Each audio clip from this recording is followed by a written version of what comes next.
Okay, guys, we are live. So for those listening at home, welcome to the Dungeon Musings YouTube channel. My name is Kevin Madison, and I will be your friendly Dungeon Master this evening. And tonight I'll be your friendly Dungeons & Dragons 3.5 Edition Dungeon Master, because tonight we are carrying on with our ongoing game, playing Dr. Greg Gillespie's very cool Barrowmaze complete campaign, or mega dungeon, with 3.5 D&D. And we've had one interesting development since the last session as well, too. But let me first introduce you to the star of this night's campaign, John. Hey everyone, I'm John, and it'll be me and Kevin tonight, apparently. And I get the honor of playing Kyrian. He is an ex-gladiator fighter cleric of Saint Yig. Nice. Now, the thing that I said was the interesting development is we've had two milestones that we have reached for this campaign. One of them is that we have introduced the first classed character or a hireling into the campaign, which would be Jared, the gnomish archivist. And if you're not familiar with an archivist class, that might be because you're not familiar with Heroes of Horror, which is the first of the extra books that we have unlocked for this campaign. Those who may be familiar with Dungeons & Dragons 3.5 will be aware of just how expansive the body of work is that represents that entire edition. Rather than throwing the doors wide open and just kind of, helter-skelter grabbing stuff from a bunch of different books, we've kept this campaign pretty focused on just the three core books to start with. I have expanded it out once thus far with the Tome of Horrors for 3.5, right? Which I've got my lovely little printed edition from Sword and Sorcery. Is that right? Yeah, Sword and Sorcery and Necromancer Press, I believe. And now we've added in the content from Heroes of Horror as well, too. We're not going to be introducing new books quite, every week or anything like that. But it is, it's a nice way to sort of slowly introduce some new elements. And as you will find, the Archivist is a particularly useful and thematically appropriate class to be adding to this particular campaign. But John, do you recall what happened last time? I mean, it's Barrowmaze, so it's going to be pretty... Yes, it's been 2 weeks as well. I know we lost Karm. He was strangled by some zombie-looking things while we were delving into a barrow, where we found some amphoras, some bowls. That was the highlight. That was the most notable part of the session. Yeah. I think you guys got back and then you hired some more. You looked for new hirelings. You made a decision on the ones that were left behind. You dismissed, I think, one. Oh, we did have something monumental happen last time, which was our first hireling death. Yeah. Yeah. You may have said that. Sorry, forgive me. Yeah, Karm. Yes. Yep. Yeah. We got him buried. We also did a little bit of looking into some rumors, mostly about the lost holy symbol in the brothel. Yeah. And Kieran had a little bit of a character development, figuring out that he still has a lot to learn about the people in the land.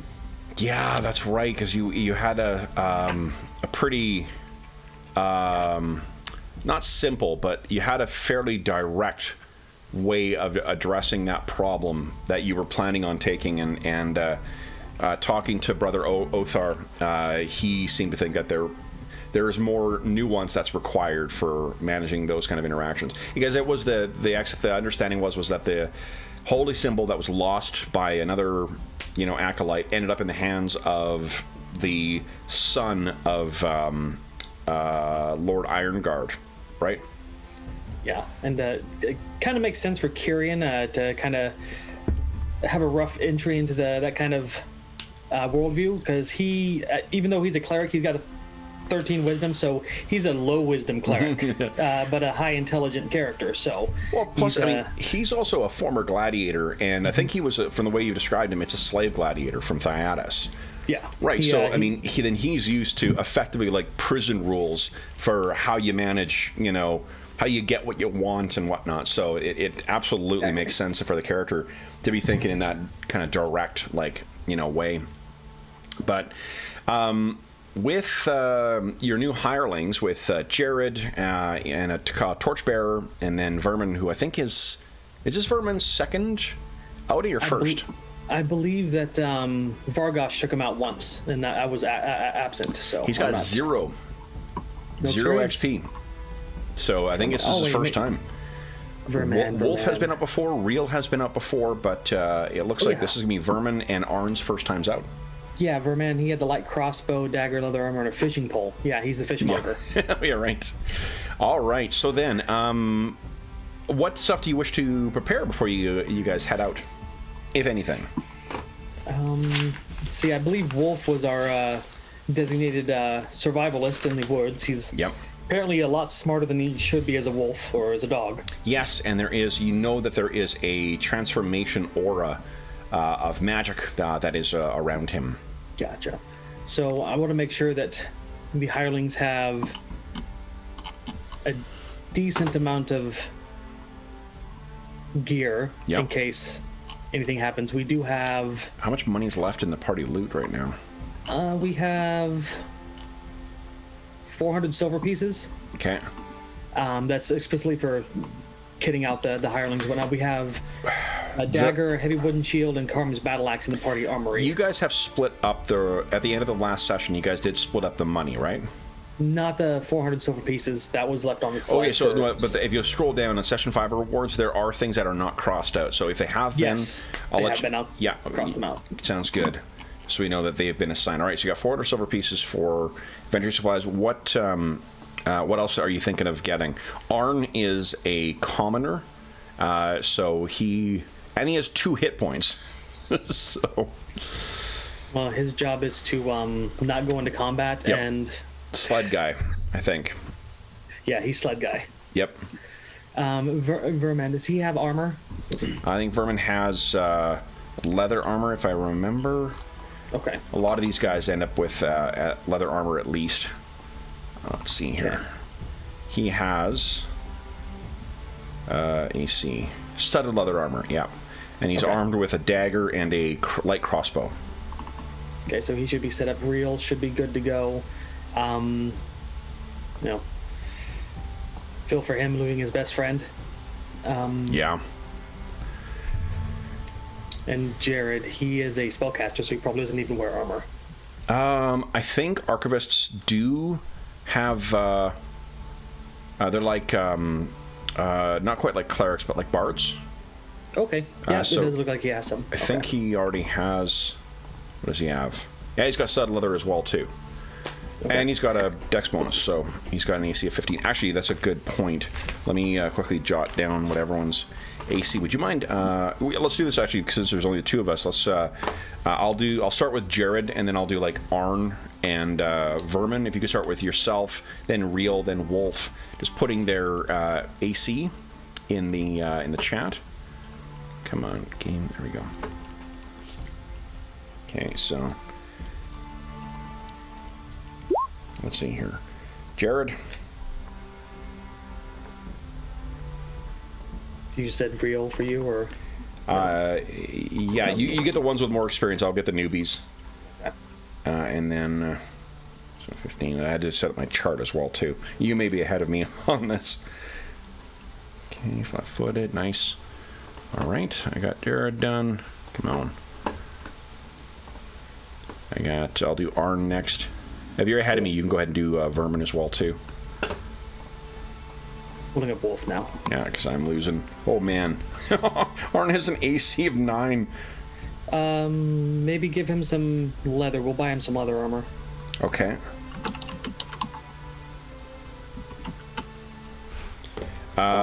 He's not proficient in it, though. Oh, well, never mind. He's a commoner, so... All right. Okay, so then, Kyrian, let's put you down here.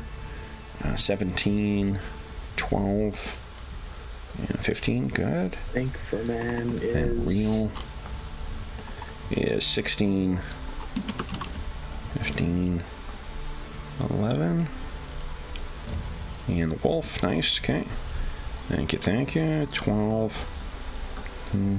Wait a minute, how come... Oh, because it moved. it moved as I was looking up and down. I'm like, how the hell does he have an AC at 12 and a flat-footed at 13? It's because I missed what I was writing down. Vermin showed up afterwards, so... Alright, so 13, 10. Awesome, thank you very much. Okay, so then, let us... I need to quickly act, because I did not get a chance to... roll the encounters ahead of time, I don't think. Let's see here. I did not. Give me 2 seconds here.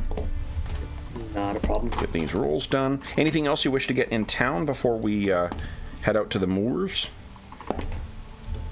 We're going to pick up a few torches. Okay.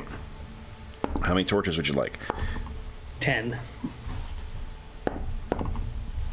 10? Okay. I go ahead. Whatever the cost is in the PHB, that'll be the cost there. Yep. Okay. And then who's gonna? Arn's gonna carry them. They're going to be mostly on the sled, but On the Arn sled, is our okay. official torchbearer, so. Yep. So he will take care of that. All right. And we are using the buddy system. No one goes anywhere alone. Yeah. After the last encounter. I've already forgotten his name, too. Arm. It's terrible. Okay, Carm, okay. Carm and Arm. You had to make room for the similar sounding name. Let's see here. Okay. Oh. Okay. That is mighty interesting. That's already demanding a TPK. Who's that, Crumb?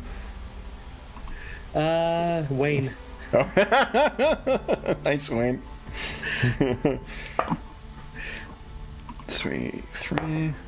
Says one player should be easy. I'm like, no. Yeah.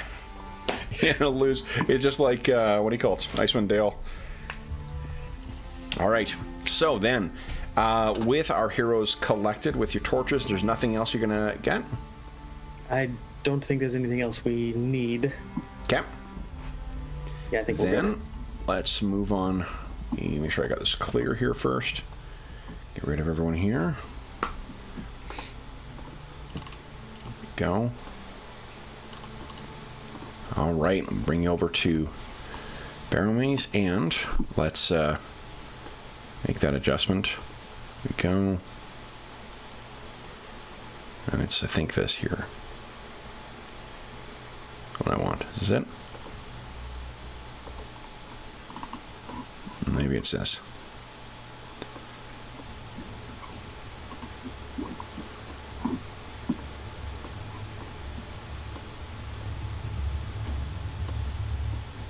Yeah, that sounds about right.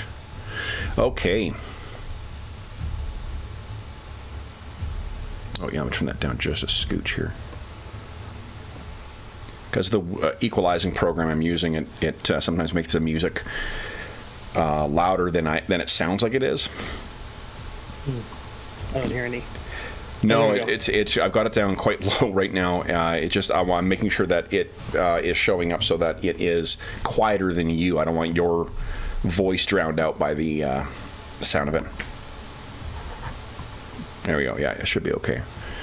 All right. So then, you guys set out into the moor. Once again, you're swallowed by the silence, the oppressive humidity, and the claustrophobic choking of trees and reeds and everything else that makes journeys through the Barrowmaze so unpleasant. You guys have been traveling for, let's see here, we got one PC today.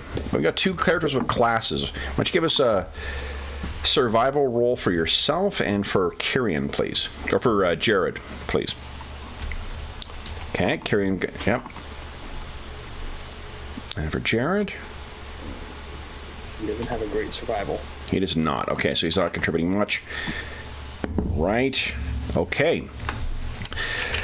So you're traveling for that first hour. I'm assuming you guys are, after conducting your commerce and whatnot, you're setting out at about 9 o'clock in the morning.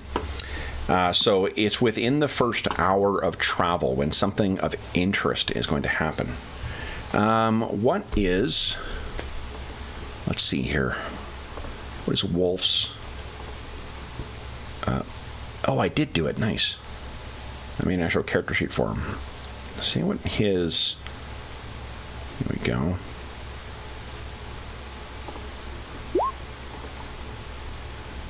All right. So you guys are traveling along when... oh, give us a D4 roll, too, please. A 1. A 1. That's actually pretty good. That means it's quite shallow. Yay. Yeah, really. Maybe we won't have difficult terrain.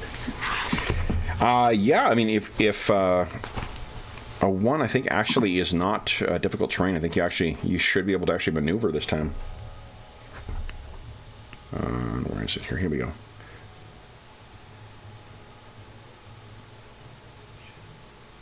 Yep, it's ankle deep. So that's pretty nice. Allow me to... Oh, shit, fuck. Wrong thing. Oh, damn it. Mm-hmm. There we go. Okay. Wrong button, Madison. Wrong button. All right, let me move you over to... Let's see. It's a good swamp. I think we haven't used this one in a little bit. Yeah, and that makes sense for this one. Okay, so... Get rid of everybody here. We're down our new folks here.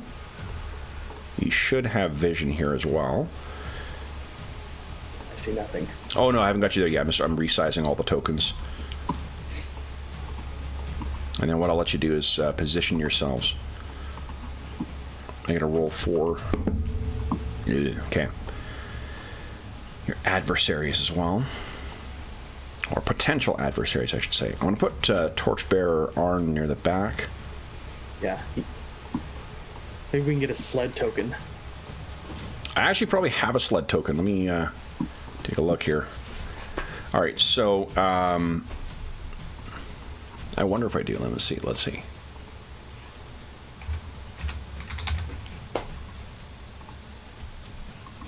Yep.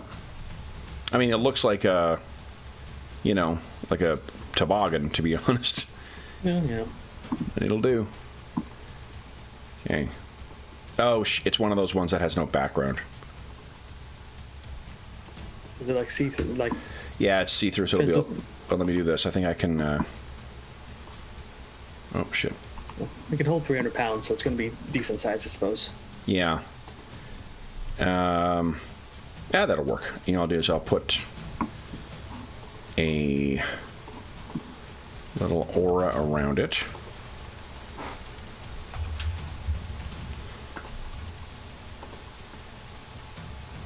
Oh, you see that?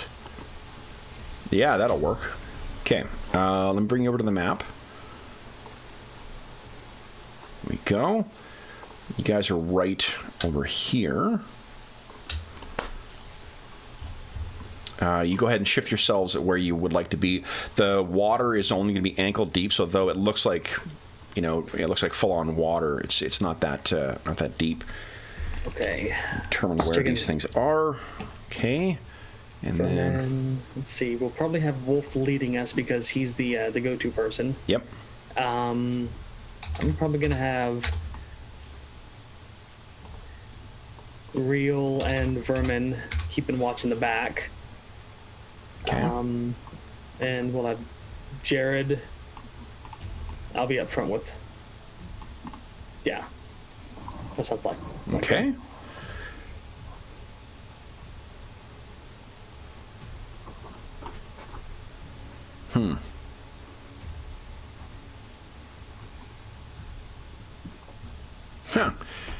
got some interesting tokens I did not know I had. All right, let me quickly get the setup here, and the distance is going to be. All right. I have to say, I love the random encounter generation methods. Oh, so. Totally. It's really part of the fun of. And normally, like again, I apologize for not having all this generated beforehand. Just. It's been an interesting week at work, so. It indeed has been. Jesus. And also, you know, like we when we missed, I thought that I had done the work last time. Like when I thought that I had prepped for last session before this session. We missed last week, and I thought I had done the prep beforehand, but I clearly did not. Yeah. So.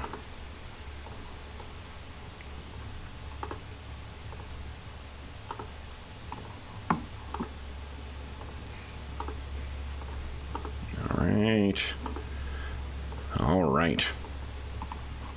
Now, I'll move these suckers. Okay. Let's see. You guys are hostile. They're hostile. Okay.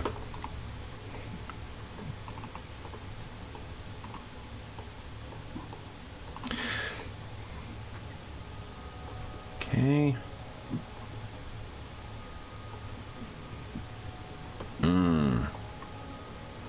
Yeah, we'll do that. All right.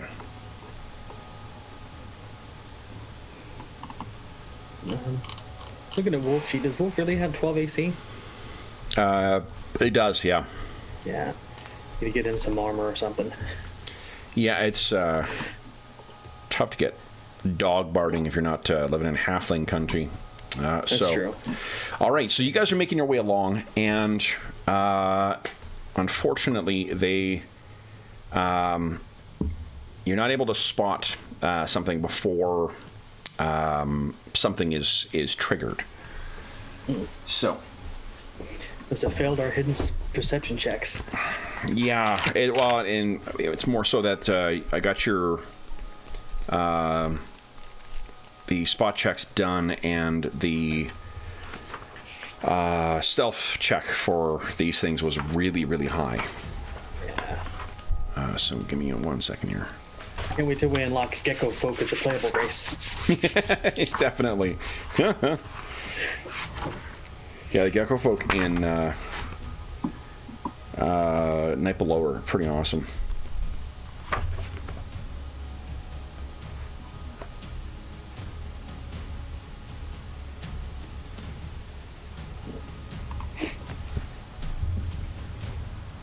Okay, so it doesn't get to act, and there's flat-footed.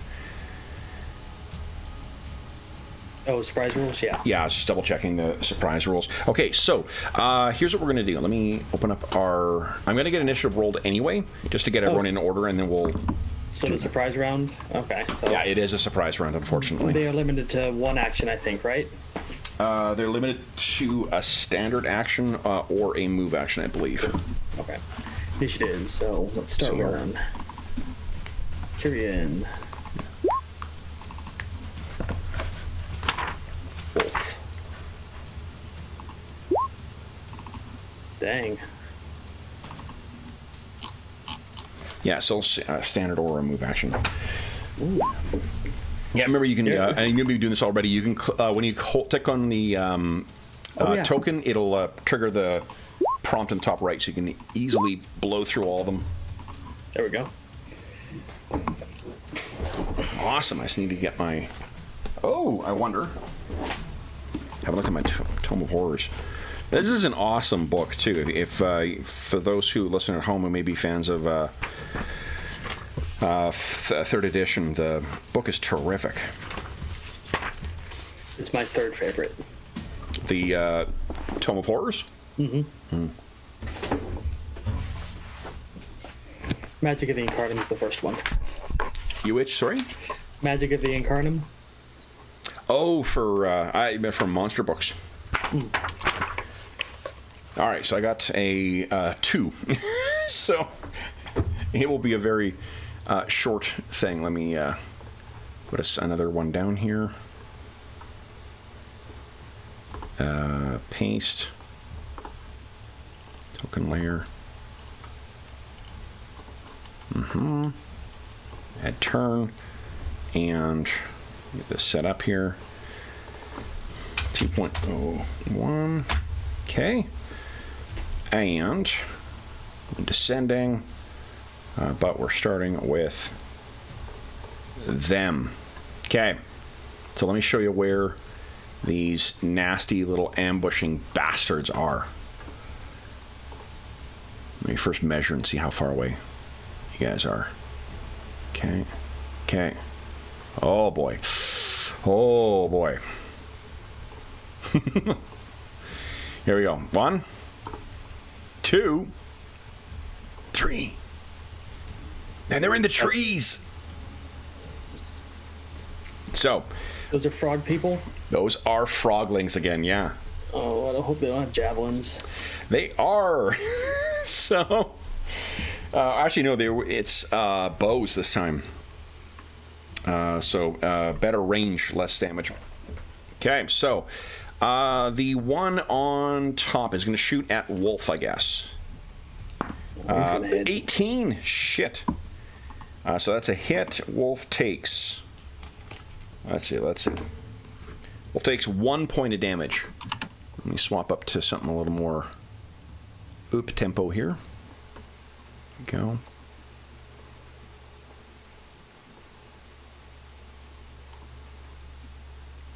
Boy, oh boy, I just...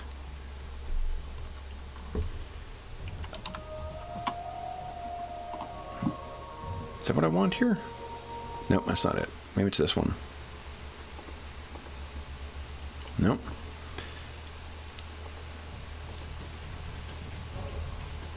Yeah, that'll do. Okay. Make sure it's not too loud. Good, good. All right, so now we are off to the races. The first shot does hit Wolf, and I said he takes 1 point of damage. The ones on the ground, there are 3 there. They're going to shoot at you and at Jared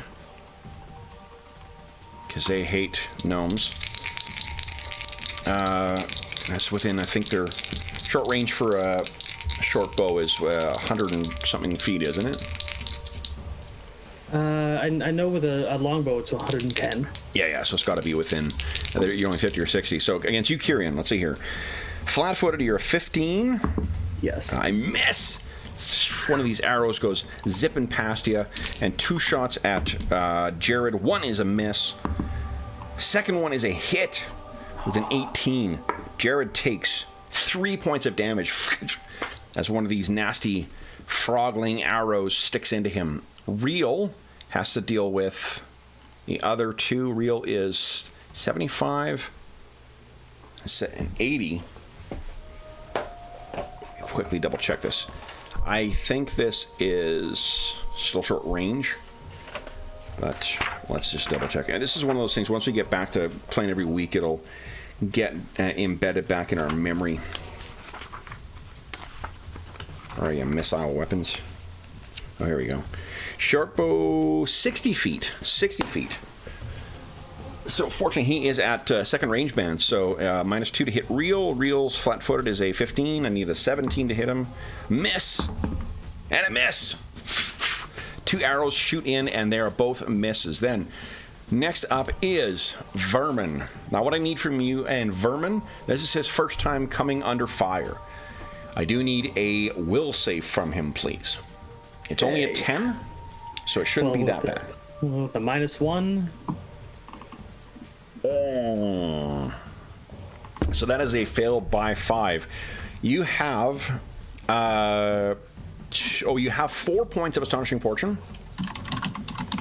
No, you have 2 points of Astonishing Fortune. What am I talking about? 4 was... You know what? We'll give you a 4 because you got 2 class base characters in here. And you're down quite a few people. So you can't... Vermin cannot, I guess, because he's an extra. Shit, that means he's frightened. So he freaks out. How have you attached the sled to him? Is he carrying it, or... Oh, no, Arlen's carrying it. Vermin is not. Oh, right, Vermin's the hireling. Right. Yes. Okay, so give us a D8 roll, Let's see what direction he's going to run. 4. So 1, 2, 3, 4. He's going to run right over the sled. And let me make sure I'm on the right layer here. I'm not. Right over the sled and down in this direction. So go ahead and move. He's diving behind me for cover. Yeah. Okay, so 5, well, the thing is, he needs to 10. run though, unfortunately, because he's frightened. Okay. So his move is what? 30, I think. 30, yeah. Yeah, so it's 12 squares he's got to move. Okay, and every second counts for twice. Correct. Yeah. 5. I think this map is set up to measure properly. So if you want to just measure it, it's not. Okay, hold up. No. Let me get that done. Boom. Now it is. Okay, so he needs to run. First fight. Jeez. Ow! You run away from the enemy, idiot! Then it is Jared's turn. What is Jared going to do? Alrighty. Well, he took a hit, so I don't think he's liking that. Nope. What spells does he have prepped? He has Cure Light Wounds, Hide from Undead, Protect from Evil, and Remove Fear. Okay. So, in theory, he could... these are humanoids, so knowledge local is what he would need to use combat tactics. Oh, I don't think it can be used against... Yeah, it's only against certain types of adversaries, and you can take feats to expand it. Oh. Yeah, it's only like demons, undead... But let me just double check. This is our first time using the... Archivist's signature ability, Dark Knowledge. So let's see what it is. Oh.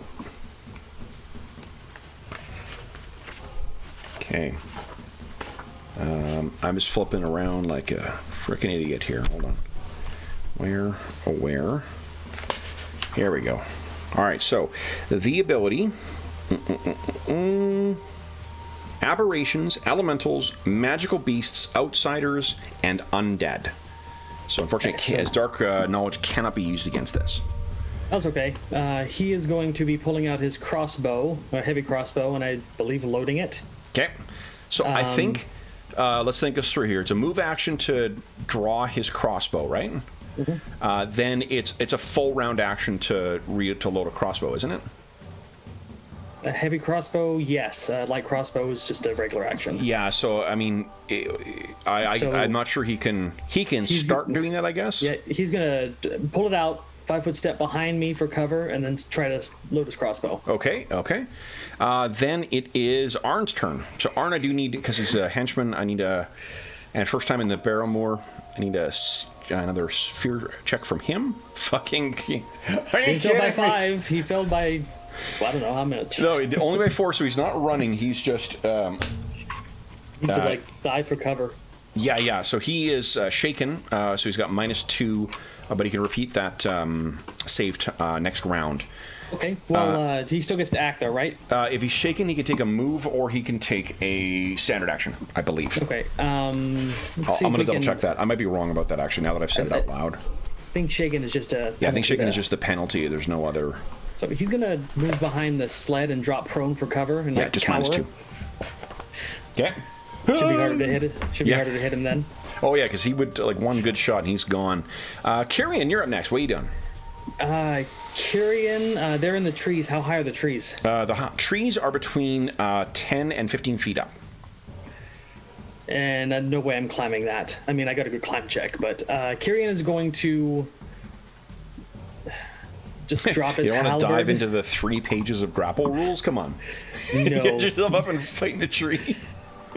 So he's just going to a DM drop his glaive and pull out his longbow. Okay. He doesn't have quick draw, so it's a move action. And he is going to try and shoot this one, because this one's got a line of sight on Jared. Okay. And hold on, would these give cover to him? No, because you guys, the reason you guys aren't getting cover or concealment from them is because of the positioning in the trees. Okay, and if I shoot him, is he covered at all? He has, I'm going to say he's got some cover. Okay. I'm just going to try and shoot him. Yeah, because they've sort of positioned themselves in a place. I mean, it's not going to be, it'll be partial cover, so I'll give them +2 to their AC. Release. There it goes.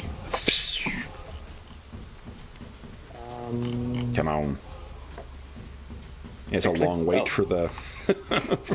Oh my god! Yeah, I'm going to use an Astonishing Fortune on that one. Please do. Nicely done. So you toss your glaive to the side, splashes in the water.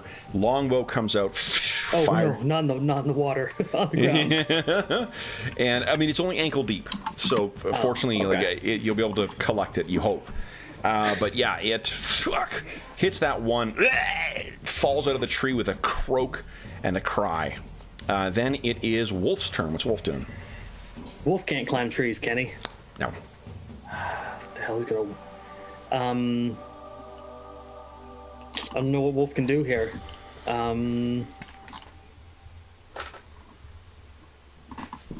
Go take cover, Wolf. This isn't a fight you can win. Yeah. So he can move fast though, so he's gonna take over here and get prone, I think. Okay. So purple for prone. All right, so he dives and gets some cover. Then Reel is up next. Reel should have a weapon to shoot with.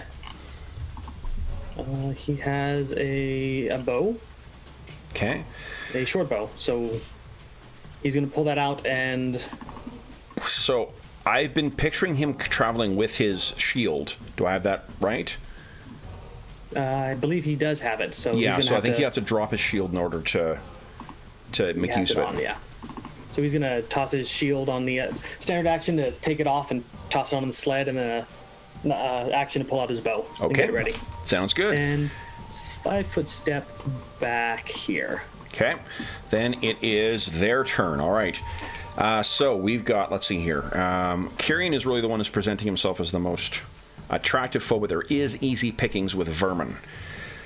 So we're going to shoot twice at Vermin and once at Kyrian. I think that we'll go with the closest one to you. Yeah, short range. Short range. And these ones are going to fire at Reel again. Oh. Yeah. Okay. He's shieldless now. Yeah, but... So, okay, so first shots, 2 shots on Vermin. Phew. Oh, 19! Oh, shit. Vermin. Is that a potential crit? Not on a bow. Not on a bow? Bow's only 20. Crossbow is. Okay, I just rolled a 19 and a 1 with it, so I did fit the full spectrum of the d20. Well, not quite, but 2 points of damage on Vermin as he's hit. And then on you, Kyrian, your current AC will be a 17. Yes. Now, that's a miss. Arrow ducks past you, I suppose. Then the 2 on Reel. Reel's lost his shield, but he has gained the benefit of range, so his AC will be a 17 still. Or a 17 hit. I do hit once.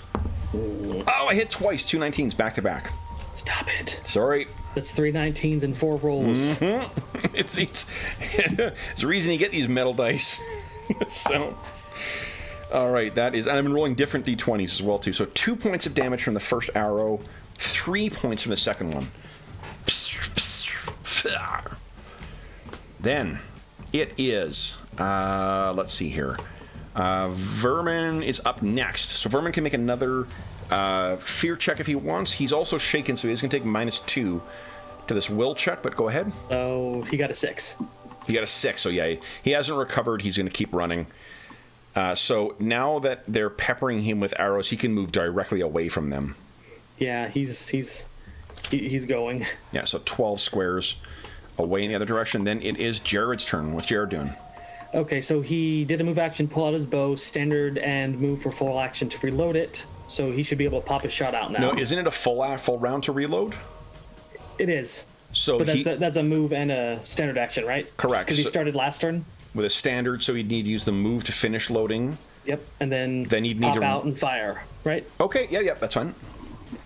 So who's he firing at? He's gonna 5-foot step right there. Okay. And says, "Suck on this, frog people." Wait. Didn't he use a move action? He used a move action the first turn to pull it out.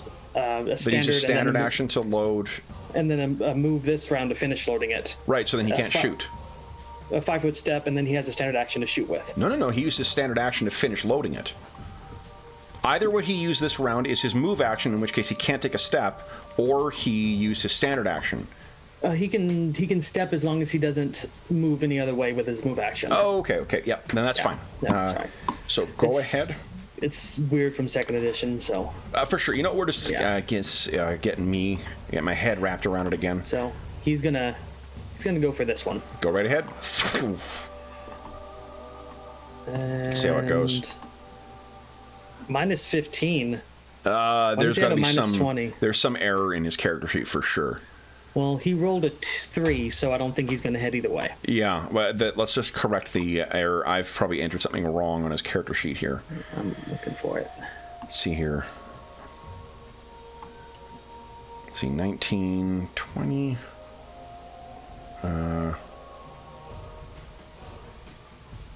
what happened there? So weird. So I was certain that I tested these beforehand. Yeah, I got a minus 9 again. Yeah, so he's getting a minus 20 or something. You know what? Because it's displaying the AC that's hit. That's absolutely right. Like if I rolled a 3 and he's got no attack bonus, then it's a minus 13 or minus 15 AC hit, right? Yeah, but we're trying to aim high for ACs. Right, but he's rolling shit. What it displays is what he hits. It's like when we get a display on the second edition sheets where it says he hit an AC 15. It just means it's a terrible miss. He should have a +2 bonus, so it looks like he rolled a 9 on his roll, so he should have gotten an 11 on his dice. Well, he got a 3. He rolled a 3, so... Well, yeah, on the first one, but there's a minus 20 after that, which is weird. No, but that's what I think. That's what tells you what ace. Oh. Yeah, because mine don't have that.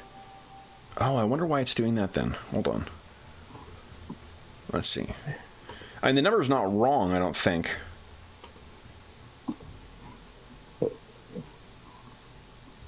This is oh. That can't be it. That can't be it. Jared. Let's see if his mace is the same thing.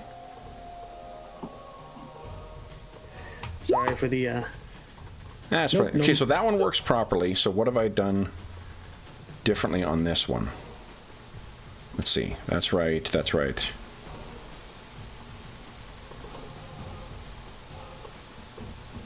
Oh, I see. Hold on. I know what's going on. I know what I've done wrong here. I think it's something I did wrong on the other thing and then failed to correct. Let's see if this works. Yep, there we go. There we go, okay. Okay, so I had the critical as 19/20. It's got to be 19. Gotcha. Yep, so we're entering that because it's 19 and then the 20 carries over. So, there we go. So it's just horrible roll. Yeah, still a horrible roll. So then it is Arn's turn. And I think that heavy bolt hits the tree, and they kind of like are taunting him. Arlen. So Arn -2, he gets a 16 on his will save. Yep. All right, so he's recovered. He can act freely. What is he doing? Let's see what kind of weapons he's got on him. Arn is the torchbearer. He's got a dagger. Mm-hmm.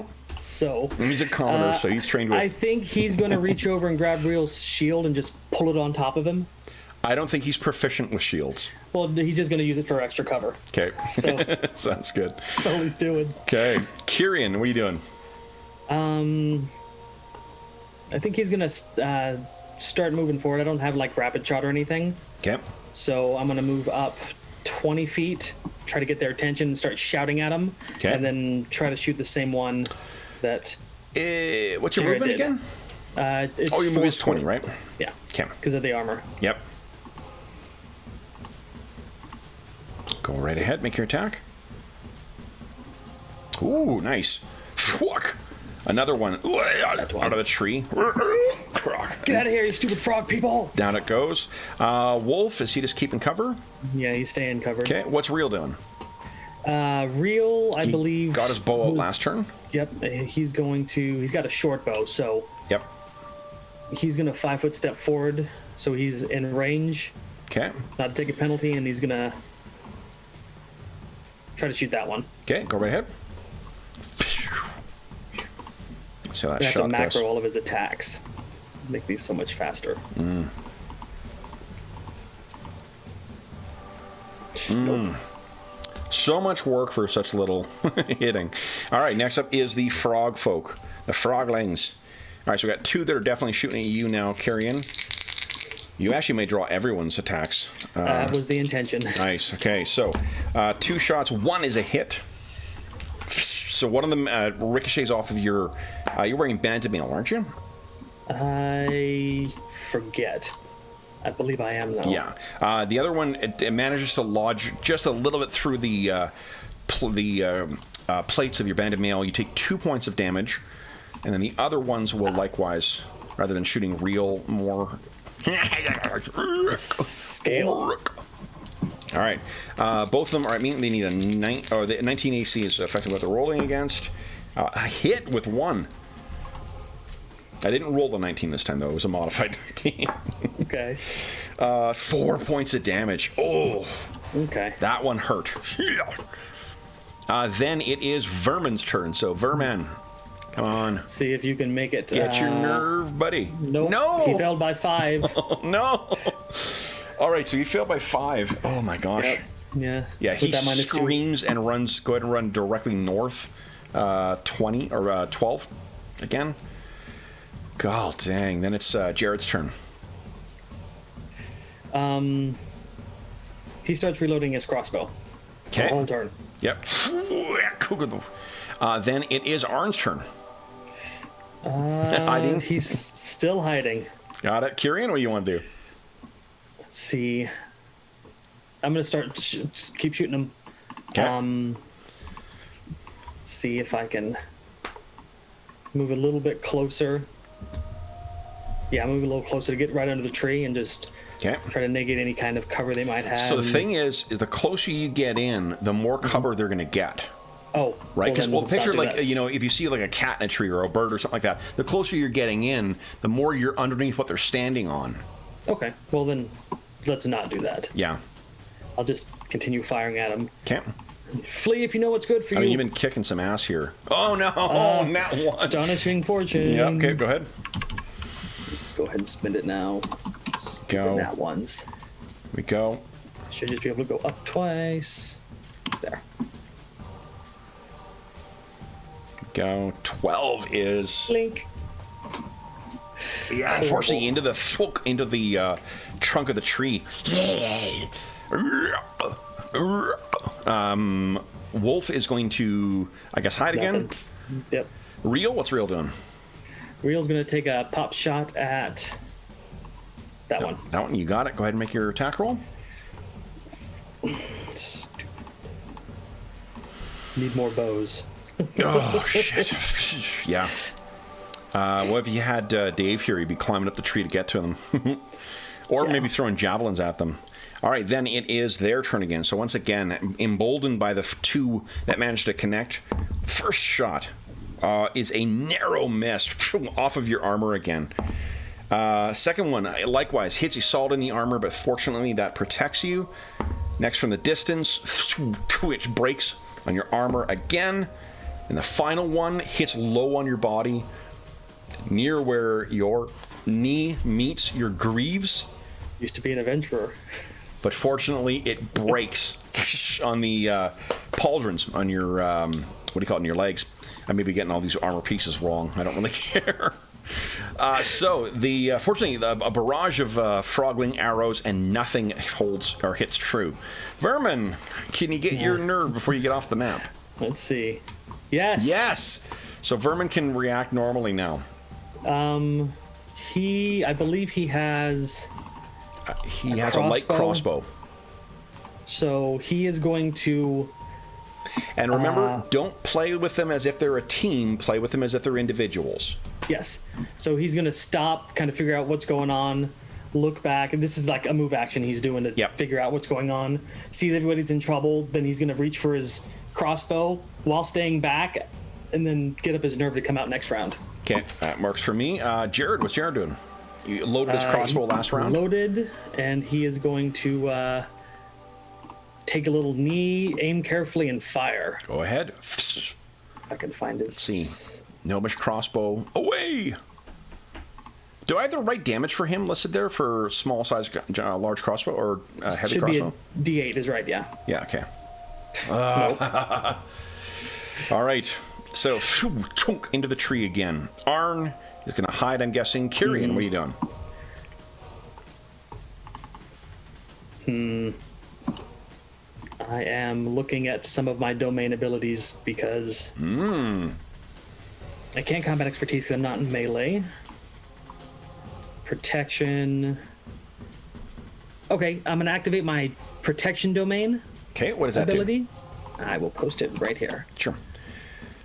Generating. So this is a supernatural ability. Oh, no. That's not going to work. Grant someone you touch a resistance bonus equal to your cleric level on your next saving throw. No, I thought it was going to give me an AC bonus. Yeah. Nah, okay. Strength isn't going to work. Oh, no, I'm just going to fire again. Okay. Sorry. That's I okay. wanted to do something fancy and not just pew pew pew. Yeah, pew. for sure. No, it's... Okay, Come on. same guy, bottom right. Yep. Whack. Oh, nice hit. And that might be enough to take him down. Yep. Bottom right, so this guy right... right here? That guy. Yeah, okay, you got it. Yeah, fuck, out of the tree. I'll make a morale check for these guys. Nope, they are not scared. Wolf is in hiding. Real. Real's gonna shoot at this guy. Yeah, go ahead.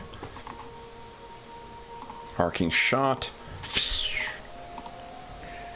To the heart.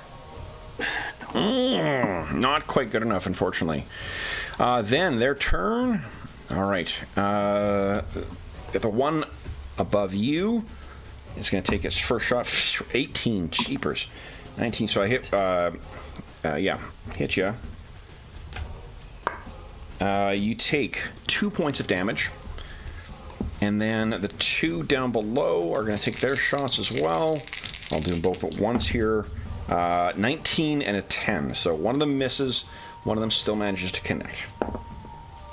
That is 4 points of damage from that one. Jeez. Lucky shot on their part. Then it is Vermin's turn. Okay, Vermin. Let's double check his range on this thing. He's got a range of 80 feet, and he can move 6 squares. Mm-hmm. Move him there, and he's probably not close enough, but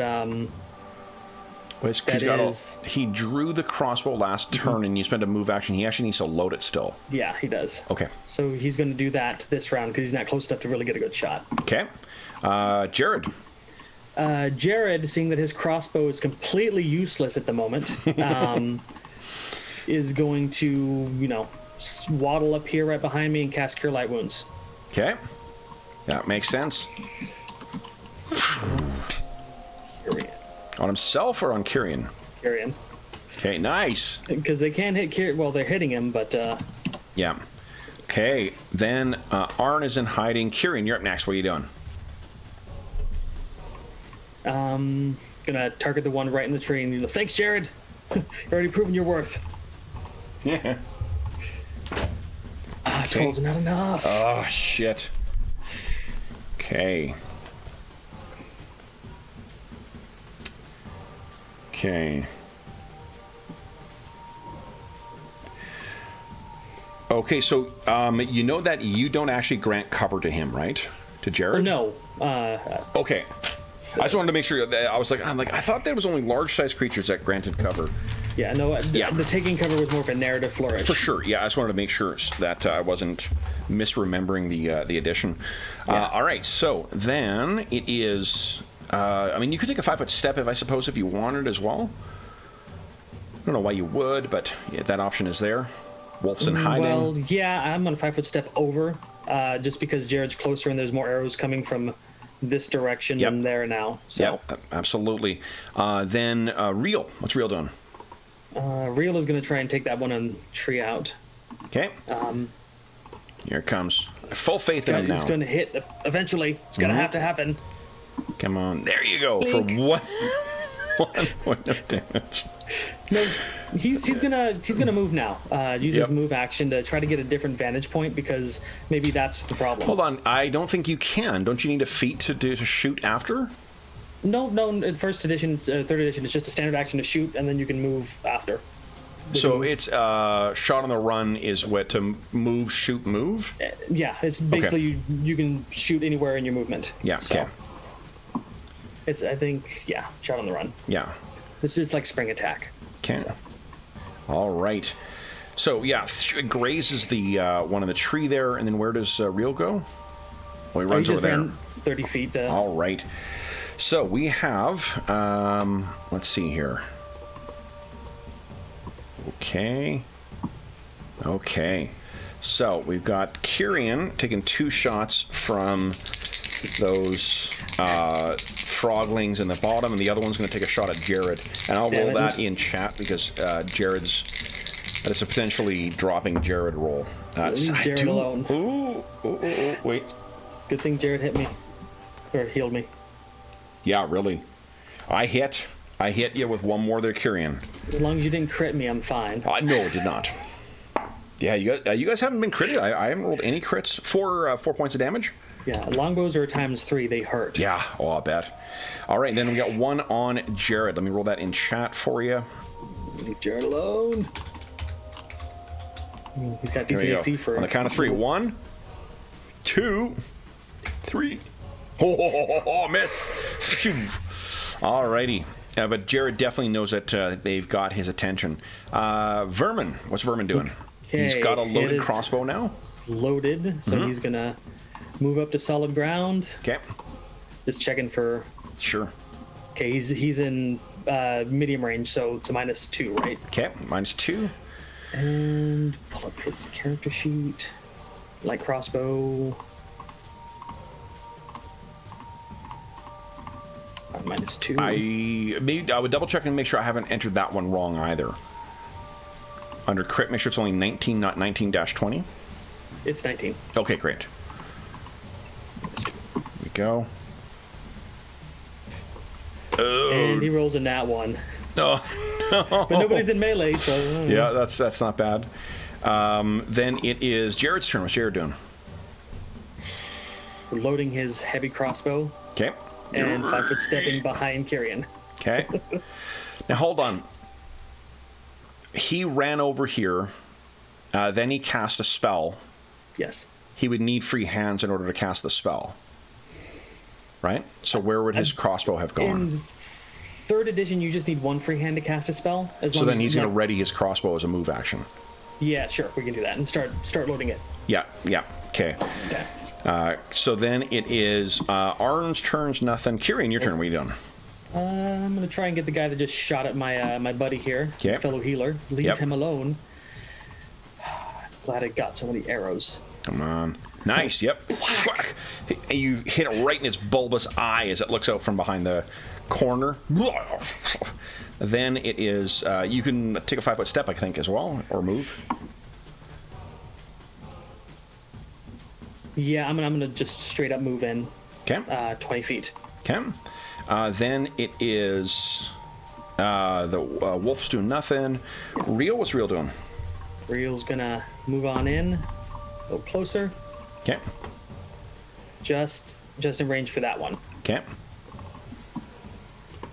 So, I'm sorry, the top one is she shooting at? The bottom one. Bottom one, okay. The bottom one's just in range. Come on, Real. Nope. Okay. Then it is... So one of the things I think I'm going to... Because we can measure... We got the measuring thing. I'm actually going to implement a table rule. You have to declare your target, then measure. Sure. So it'll be just like there's a lot of tabletop games that require that. I think Warhammer at one point, Warhammer 40K, had the declare, then measure. You can so you declare, then you find out what your penalty is to hit it. Exactly. Yeah. Yes. I think I think it's a little bit of a thing. Instead of just like table topping it so much, it gives it a little bit more immersion where there's a little uncertainty. Mm-hmm. Plus, it gives us skill for if you can judge it. If I catch you guys counting squares, oh boy, are you in trouble. Fang Dragon, that's it. Because I do have stats for an awesome Fang Dragon in third. Then it is, let's see here. So Real made a shot. That was a miss, unfortunately. Then it's their turn. However, I did roll a morale check for them, and they both failed. So they are going to swing and jump. 1, 2, 3, 4, 5, 6. 1, 2, 4, 5, 6. And they have complete concealment right now because of that ledge. So, that ledge there. Then it is Vermin's turn. Vermin starts cursing because he wanted to shoot one of the bastards. Yep. He's just going to use his full round to move over this way. All right. Then it is Jared's turn. He's going to finish with his move action, loading his crossbow, and then run his little feet this way. Yep, that works. And Arn, still hiding, I guess. Is it over? Yeah. Kieran, what are you doing? Kieran says, you start moving forward, like, get back here, you frog bastards. All right. Wolf. And he's going to just loose an arrow right over their heads, but it's not going to hit anything. Yep, that works. Then, is Wolf doing anything? Wolf is intelligent, right? Yeah, oh yeah. Okay, he's going to start moving. He's going to stand up and then move out here. Okay. And kind of see what's going on. All right. So pokes his head out. Rio, what's Rio doing? Rio is going to... All right. Then move forward and then loose an arrow just like Carrion, just to scare him. And on their turn, they have Swamp Walk. Oh yeah, they're just gonna run, full on run. 1, 2, 3, 4, 5, 6, 7, 8, 9. Do 4 times their speed if they just 13, sprint. 14, 15, 16, 17, 18, 19. Okay. All right. So that's a long way. Yeah. Then it is Vermin's turn. He's got an 80-foot range. Let's see, he can get over here. Can't really see. The tree's going to block his line of sight. Yeah. He's not going to be able to see them. Yeah. So she's going to move out a little bit more to try and see them, but that's it for him. Okay, Jared? He's going to move up. He can see them. He's going to try a long shot, so let's see what kind of penalty he gets. 160. Okay, so if he is trying to shoot them, they do have full concealment, so give us a percentile roll. Okay. 50% chance of missing. It's got 120, so it's a second range instrument. Okay. So we'll say 51 and over, he misses? 51 and over, he can hit them. Yep, okay. So you might hit him, so go ahead and make your attack roll. Minus 2, yeah. Just finally get some vengeance here. Bastards. He does hit. They hit in the back. They're cursing him in frogling. Arn is hiding. Kieran, what do you want to do? Kieran's going to take 20 feet forward, and then he's going to loose one arrow at the same guy that Jared hit. Remember that in this terrain, every single arrow that's shot, there's no way you're recovering it. Yeah. There's one stuck in the tree I might be able to get, but... Yeah. Okay, so he's outside my first rank instrument. Okay. So I did buy a lot of arrows. Okay. Go ahead. 2. Yep, that's a hit. Were you finding the same one? Yep, same one. Okay, we need a percentile roll from you, though. Oh, yeah, sorry. Yeah, sorry. Forgot. 51 or higher, hit. Yeah. Yes, does hit. So another one of them drops. And then the other one, unfortunately, will get away on its turn. Yeah. Real technically will have one more shot if he wants to take it, but... Well, let's see if he can even take it. Yeah, he can. But he's not going to. Okay, yeah, because it's third range increment. Or second... third one. Yeah. Okay, so... With them driven off... Let's go back to the... Ouch. Map here. You guys got a little beaten up in that first encounter. Well, could have been a lot worse. Yeah, most definitely. Yeah, could have been javelins that get the strength bonus. Yep. All right. Well, I mean they're froglings, so they don't get a lot of strength. So what? What are you thinking here? And let me switch back to creepy instead of tense. Let's see. Do you know how many cure lights Jared prepared? Because I don't see a number of which ones he prepared. He gets 3 of them. I think. Well, it's up to you to determine what your hireling's going to prepare for the day. Okay. So he, I expect it would be at least 2 cure lights and then probably a bless. Yeah, that's pretty much what I assumed too. Okay. Yeah. So I'm gonna say that Jared should save his cure light, and I'll use one of mine because I can spontaneously cast these. Yep. Okay, and I've got 3 spells. I'm gonna hit real with 1, and oh, Jared, I've got a cure minor wounds prepared. I can cast that twice. Yeah, I give 1 hit point back each. Yeah, I'll give 2 of those to Jared, so it gets him at least 2 hit points back. Yeah. So archivists start with all cleric orisons in their spellbook, and they can prep. I think it's 3. 3 orisons per day. Let me double check that. So he could have prepared. I'll leave it to you to determine what he's going to prepare for his day. But he's got access to all the orisons from the PHP. Definitely like say a read magic, a detect magic, and a cure minor. Okay. So we'll do that. Okay. Because he's an archivist, I'm pretty sure those would be like spot on for what he'd do. Yep. Yeah. And 3. Yeah, I'm right here. 3. And cure minor. Okay. Okay. So then, what are you thinking next here? Let's see. I'm gonna hit myself and real with the cure light each. Okay. So 8 plus 1 for me, and for real. Awesome. All right.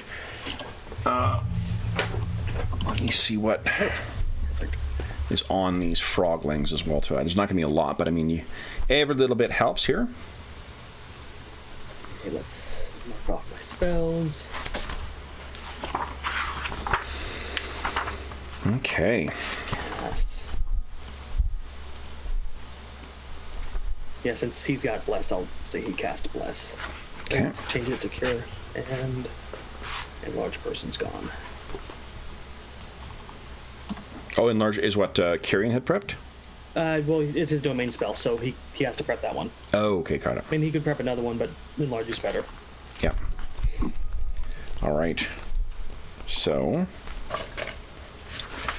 let's see here.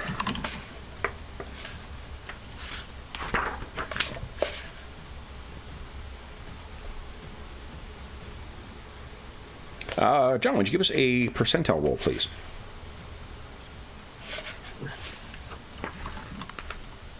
Okay.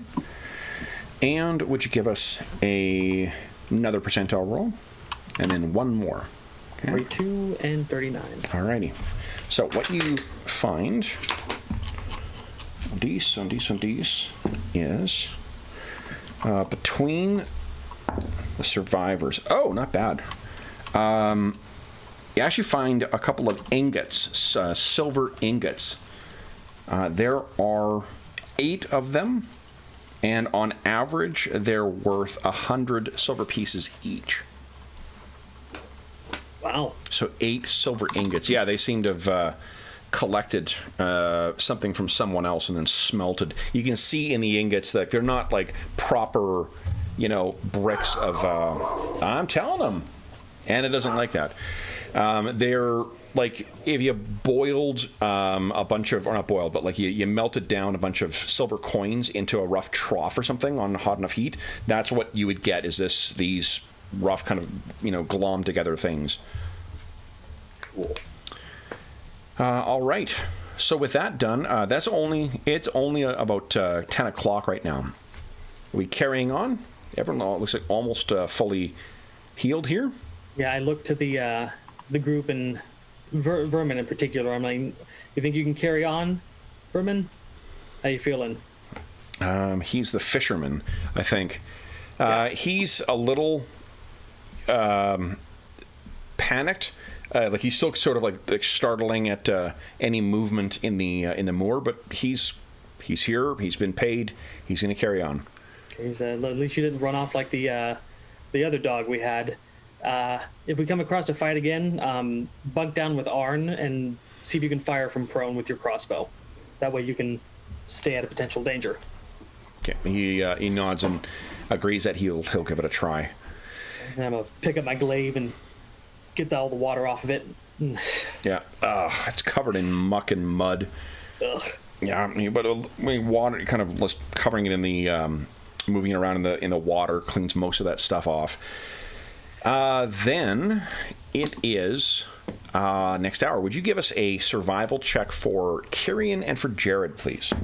Kyrian's easy, and Jared I have to find. Okay. Okay, and you're rolling for Wolf, right? I'm rolling for Wolf, yeah. Okay. Okay. Almost able to help. Yep, second hour. Go ahead and give us the same, please. Oh, okay, for Jared, I can just hit up. And 14. Okay. So plus 2. All right. This is about noon right now. Go ahead and give us another aid checks. Hey, Jared. Jared's actually helping this time. So is Kyrian. Okay. Fourth hour. No sign of the Barrowmoor. Or the Barrow Mounds yet. Look at Wolf. We're not lost, are we? His ears kind of go down on his head. I think we'll press on a little bit more, and if we don't find anything in 2 hours, we have to head back. Okay, so it's about 1 right now. Go ahead and give us another couple of aid checks here. Nice. Yep, you both do it. Unfortunately, wandering around for another hour. Go ahead and again. Okay, plus 2. Nice. Plus 2. This looks familiar. You're for sure lost.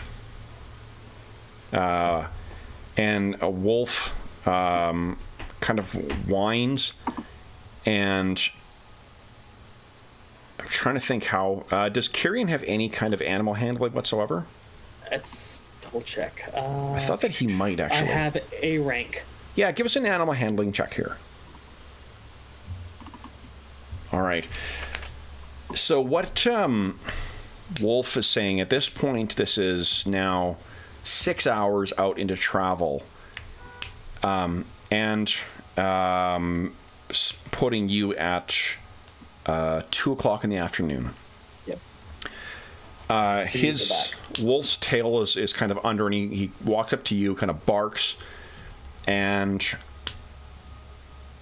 I'm trying to think how he would communicate this.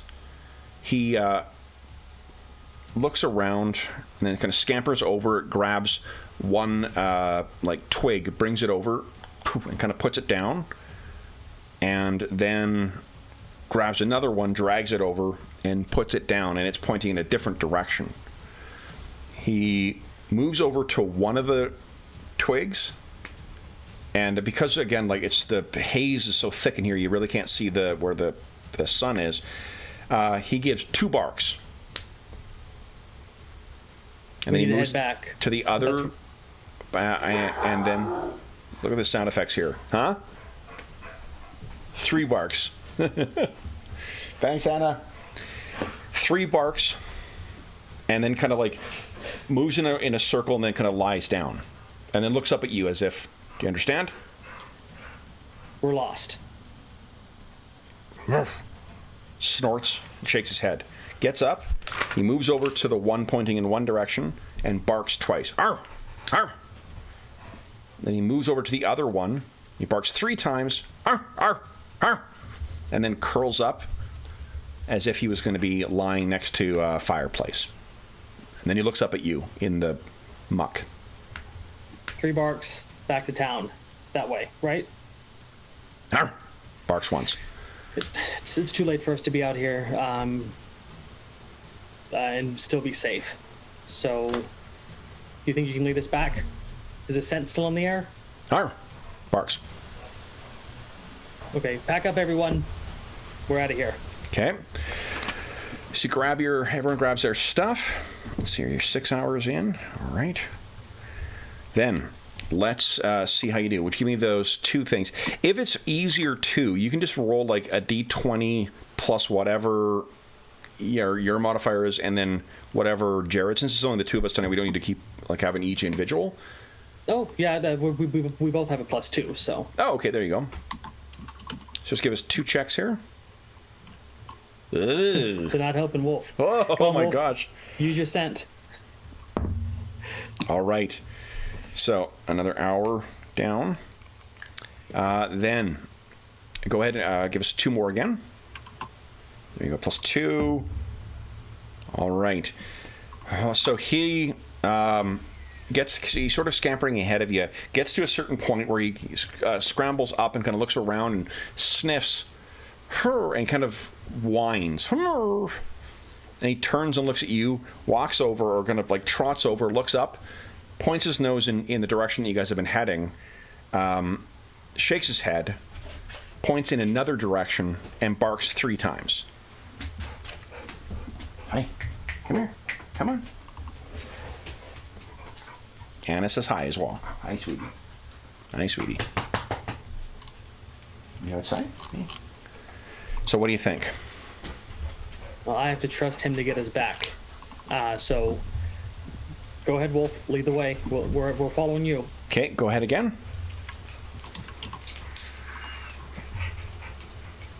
Nice. Okay, so +4. Let's roll. All right. Another hour has passed. Then go ahead, give us 2. I'll tell you if something otherwise interesting happens here. Was that your 2 at 20 and 18? Yep. Great. Okay. Another hour passes. It is now 6 o'clock at night. Okay. Is light getting dim? Not quite yet. It is summertime, so you have that advantage. It's not till about 9 o'clock that it starts getting dark. But yeah, you have been traveling right now. In addition to having a fight, you've been out traveling for 9 hours. Yeah, it's a lot of time walking around. The next 2. Then would you kindly give us a 13 and 15. 13, 15. Okay, and so it's +4 again. As it gets close to about 7 o'clock, you guys come trotting out. Yes, hello. Of the moors and into one of the fields for the farms that surround Helix. You guys have successfully returned. Honey, over here. Come on. Okay. Come on. Good girl. Good job, Wolf. You got us back. Mm-hmm. Okay. All right. So that night, around the fire at the Brazen Strumpet, what are you guys talking about? Jared wants to know what does this usually happen? Well, we usually encounter hostiles going through the swamp, and then some more hostiles when we go to the Barrowmaze. It's part of the job. But getting lost like that, not usually. It's the first time we've got turned around that badly. Well, do we set out again tomorrow? Maybe in 2 days. Since we were able to recover some ingots from the battle, I have a set of armor I can pick up and that was being made, and then I should be ready to go out in 2 days. Do you have any potions? I do not. We're probably going to be supplying with the ingots we picked up. Okay. Then? Speaking of, I believe you get a share of this. He does. So, and you said the exchanger takes 10% off, right? Yes, for the ingots. So it's... So the 10 gold each. It was 800 silver total, right? 8 at 100 silver pieces each, which is 80 gold pieces minus 10 brings it down to 72 gold pieces. So that's 36 gold pieces each. Yep. Okay. I'll add that to Jared's sheet here.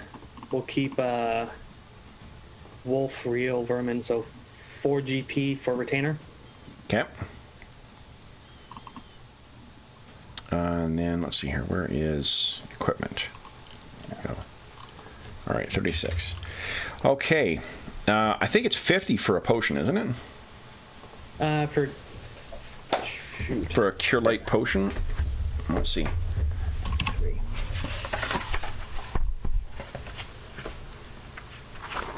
Oh, that's adventuring rules, not adventuring gear. There we go. Potiones. All right.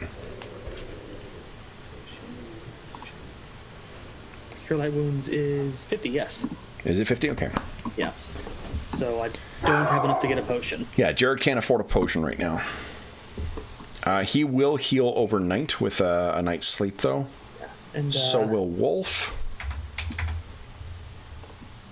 Let's see.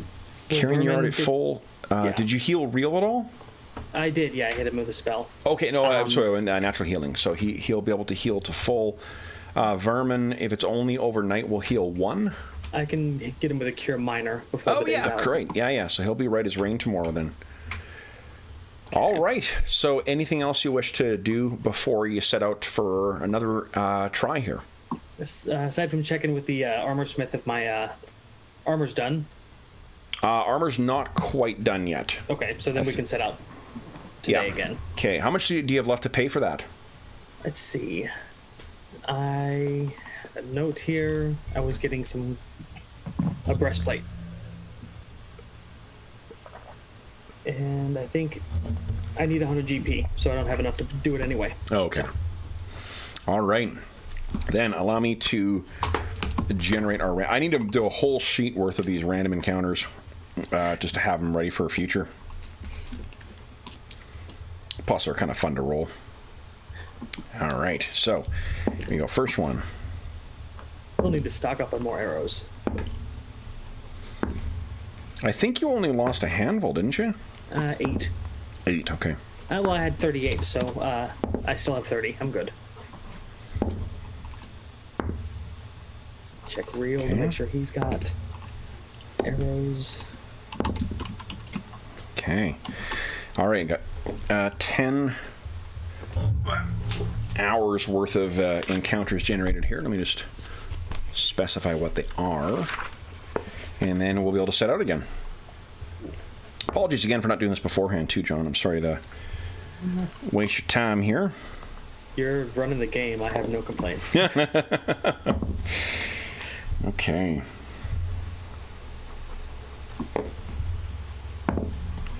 And... oh, mama.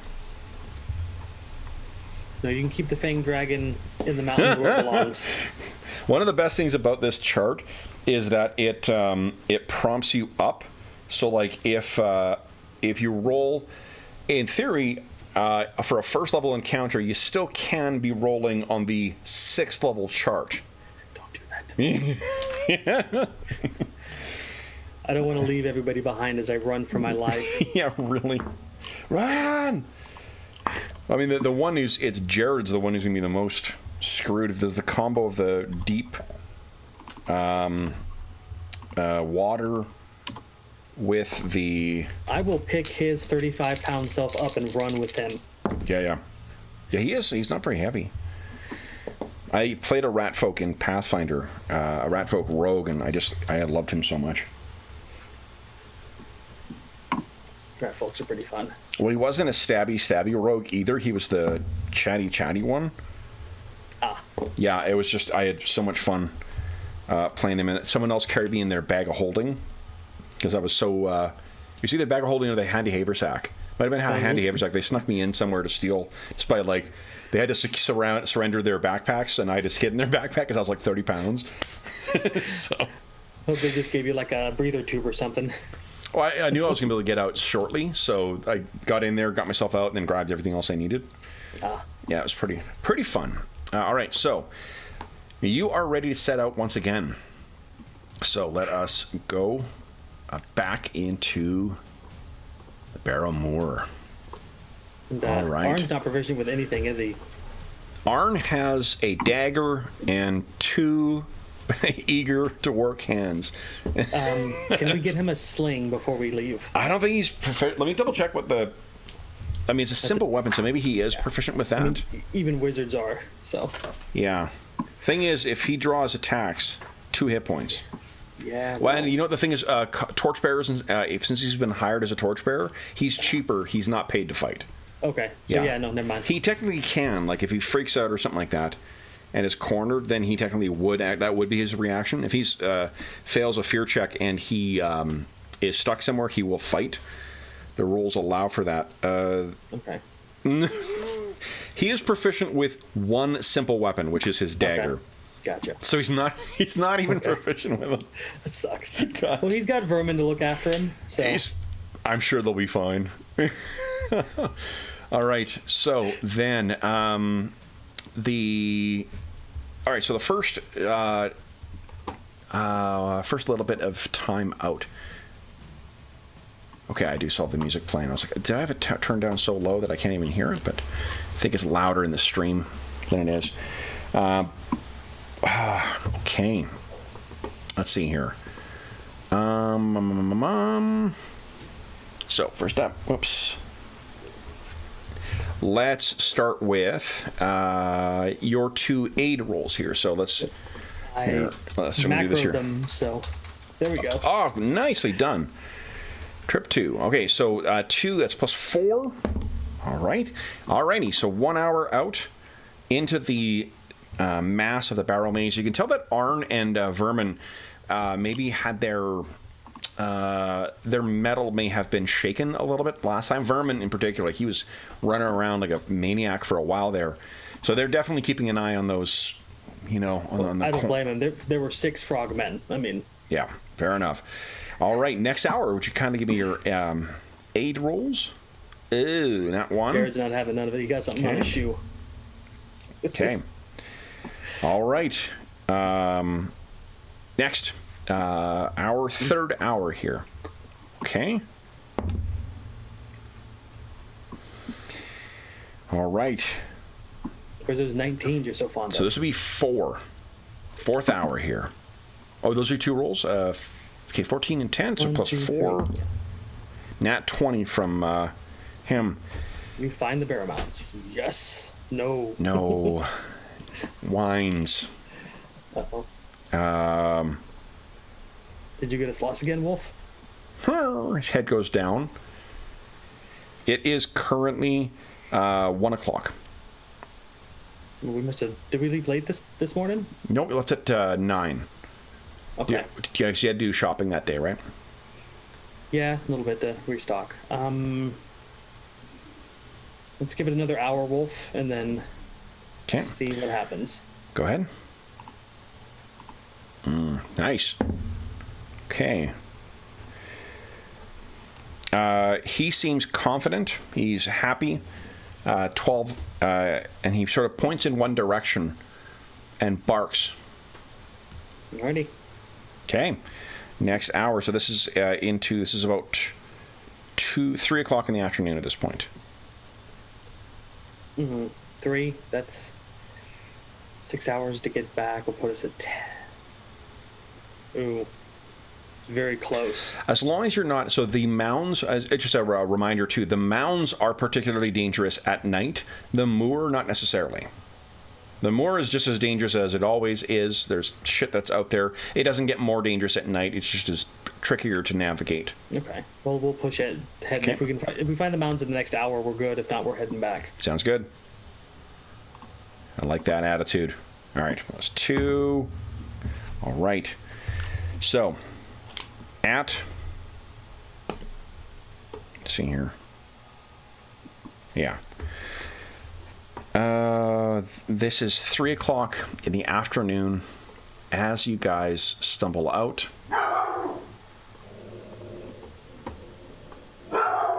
Into the Barrowmaze. Okay. Or Barrowmounds, I should say. Okay. It's 20 minutes for the 2 mounds, movements, right? I did roll the encounters for the mounds. Let me just grab those. All right. So, go ahead and move yourself, or move the party to, and let's refresh our memories of what this looks like as well, too. Because, there we go. Oh, is that ever weird? So I was having a problem with artifacts from the songs. They've been sitting there for an hour and a half now, and they're just gone. They're just suddenly gone. That's lovely. Nice surprise. I'll take it. All right, handouts. Let's see here. No, that's not what I want. Where is it? Yeah, here we go. So here's a refresher just how difficult the concealment is as you're walking through. Okay. So go ahead and move yourself 2 hexes. Okay. We'll go directly north 2. Okay. Let me reveal that for you. Here we go. Let me actually grab the map. So the 2 mounds that are depicted there, you have explored them already. Yeah. Go ahead and move 2 more. We go up 1. Okay. Over 1. Oh, you got to move yourself just one at a time. Yeah. So move up 1 and then over 1 will be here. Just give me a sec. Oh, You're just off the hex. Let me just reveal it here. So there's 1. What would I do? Reveal. Reveal. 1, 2. Now, where's my map of the Barrow Mounds? Here we go. Okay. So, as you're passing through here, that is your first. This is now 40 minutes into. 20 minutes. 20 minutes into the Barrow Mounds, and nothing has been seen yet. Okay. Go ahead and move 2 more. Go up 1. Well, we're going to go up 2, so. Okay. All right. Nothing as of yet. Go ahead and move 2 more. Continue going north 2. 2 more north or 1 more north? 2 more? 2 more. There you go. And nothing as of yet. Let me. Okay. Yeah, it's been 40 minutes in the Barrowmaze, or Barrow Mound so far. We go here. Okay. And then here. Okay. What you can see is looming out of the shadows. So you're 1, 2, directly to the northeast here. There's a mound looming out of the enshrouding fog. Okay, I'm gonna look to the group and says, everybody get your crossbows loaded, and get ready in case something's waiting for us. Okay. And then we'll head in. Okay. So let me reveal that for you. And then allow me to see here. Yeah.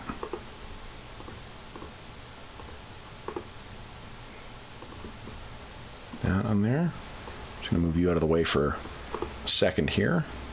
Back. All right, now. This mound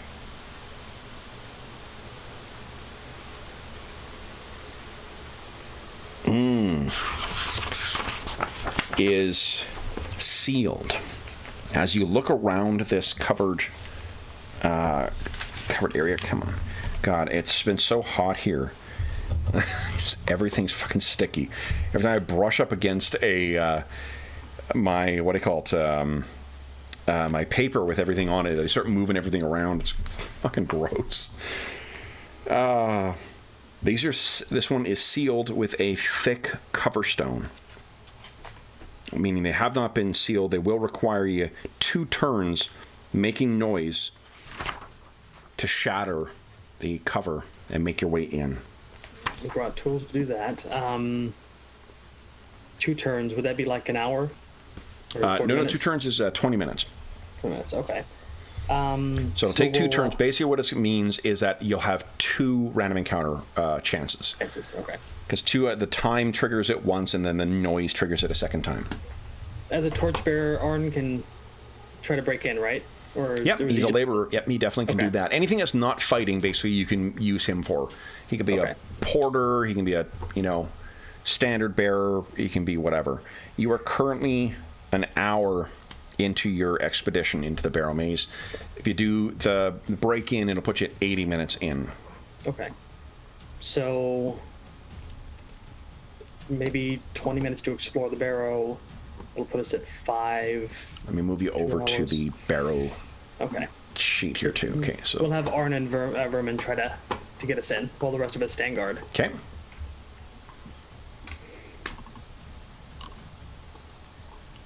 Let's grab everybody here. We have nobody that can deal with traps. 9. 9. Okay. Let's do this. You feeling lucky, Wolf? No, not going to do that. All right. That's what the 10-foot pole is for. Vision. Oh no, we left that in the first barrow where we lost the priest. Yep. All right, and where the heck did I put? There's you. There's Arn. There's your map. Oh, just gotta. There we go.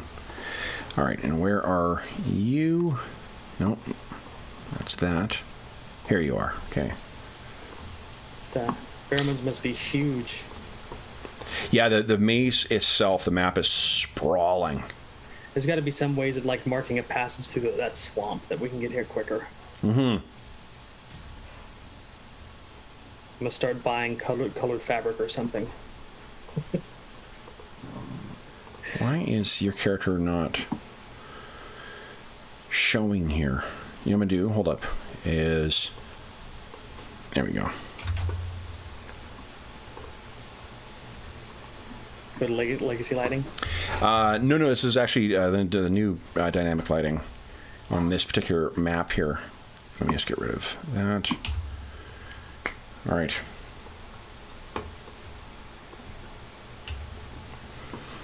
Okay, I'm going to bring you over to the mound map in the event anything happens.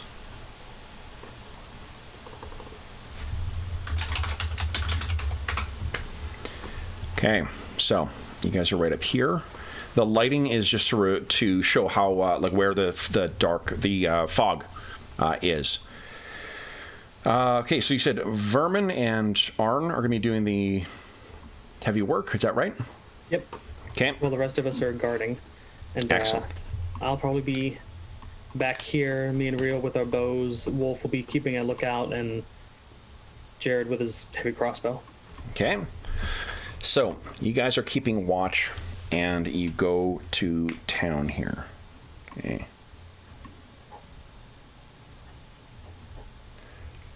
I'll have my glaive out just because if something does come at us, I'm the one going into melee. Yeah. So.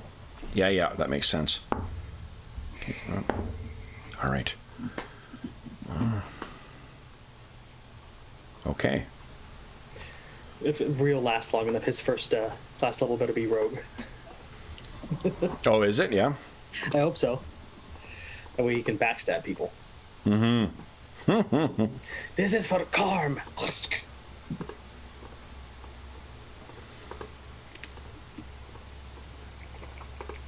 All right.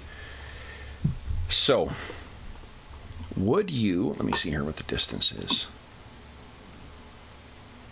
Okay. All right. Would you give us a... Let me check with them, see what my penalty would be here.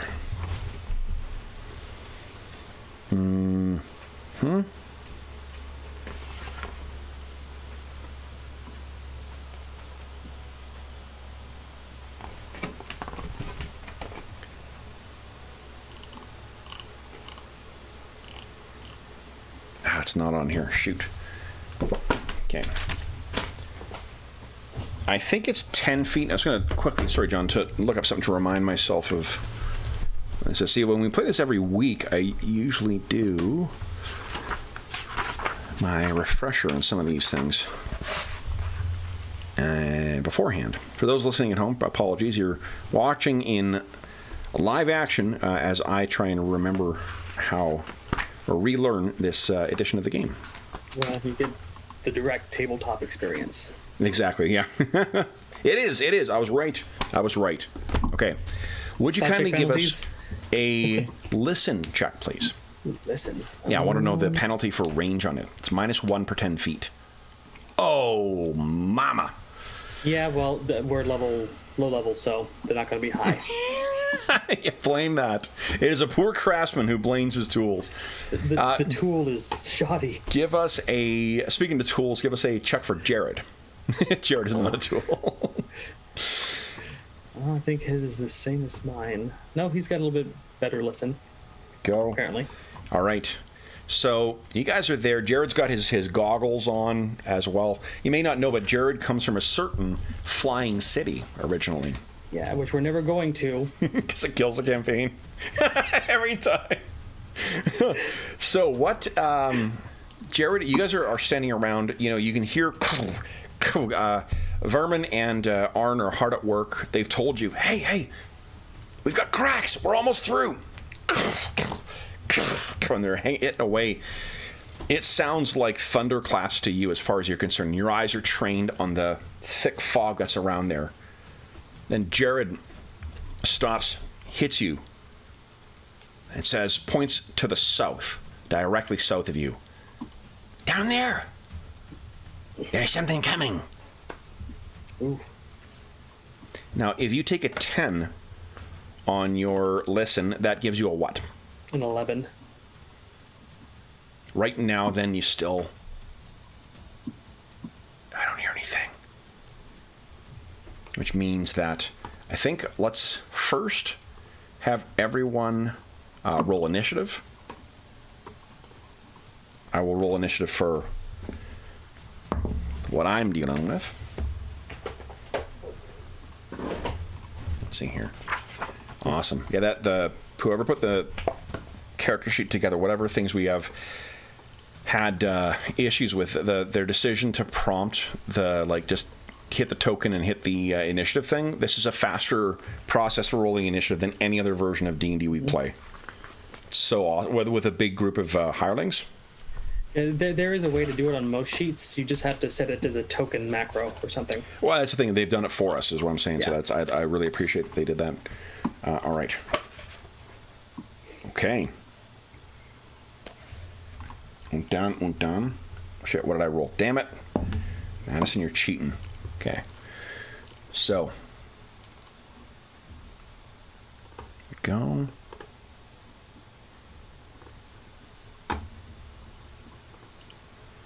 Put them.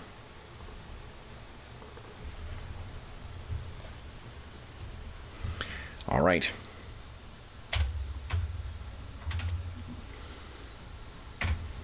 Okay. Descending. Alrighty. So, we'll go in the order here. I'm assuming you guys are taking precautions here now that Jared is certain. You can't hear what he's talking about, Kyrian. So Real is up first. Having heard Jared say, "There's something down there," what does Real do? He's going to try to look for it, and look or listen to see if he can hear or see what. Yep. So I'll take a standard action to give us a listen check, please. And since there's a danger, you got to roll it. Oh, yeah. Man, he's not that good at this.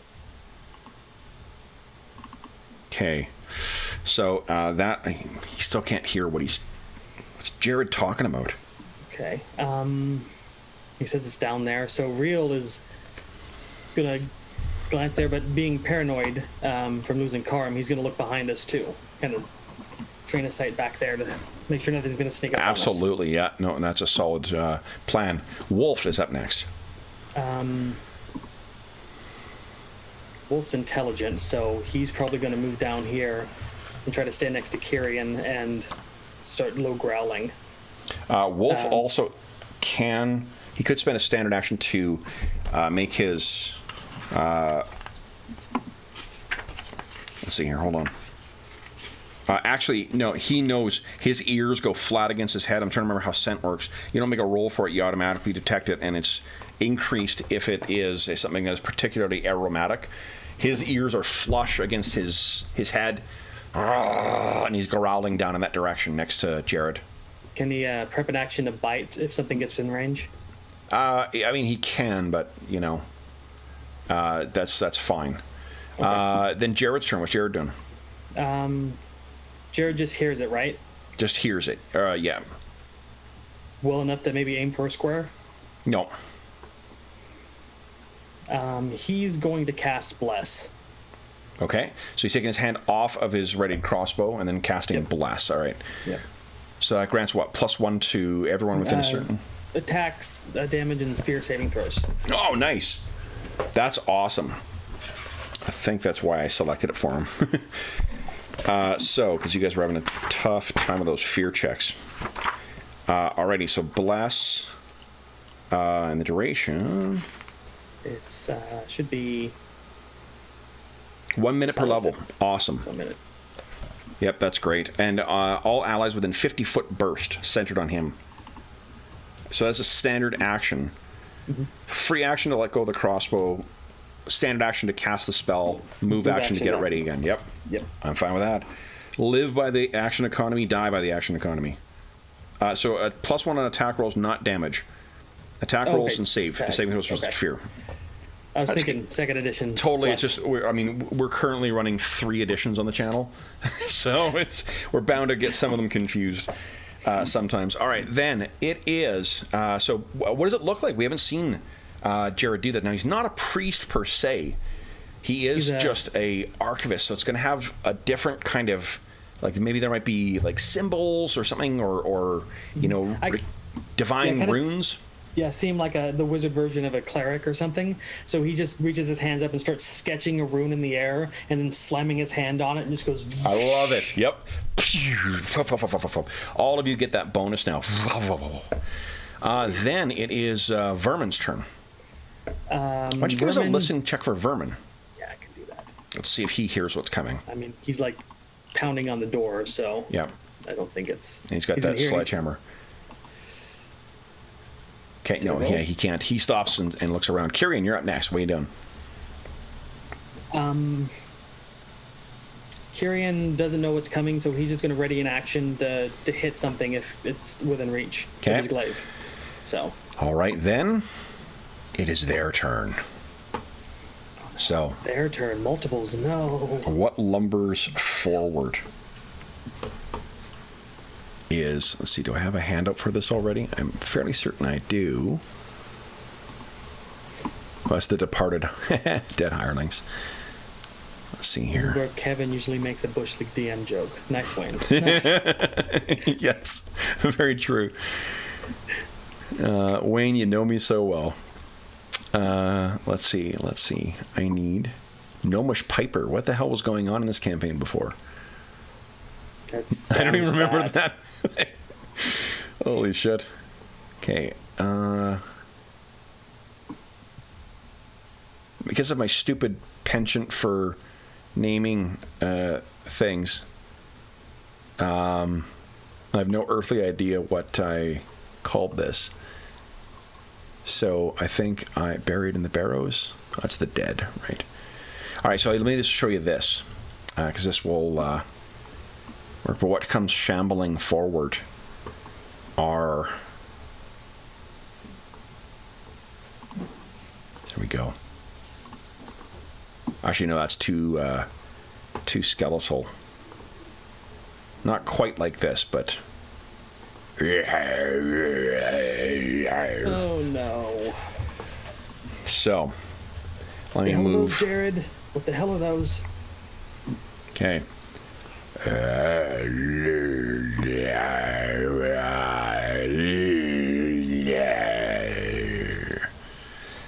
Moving slowly?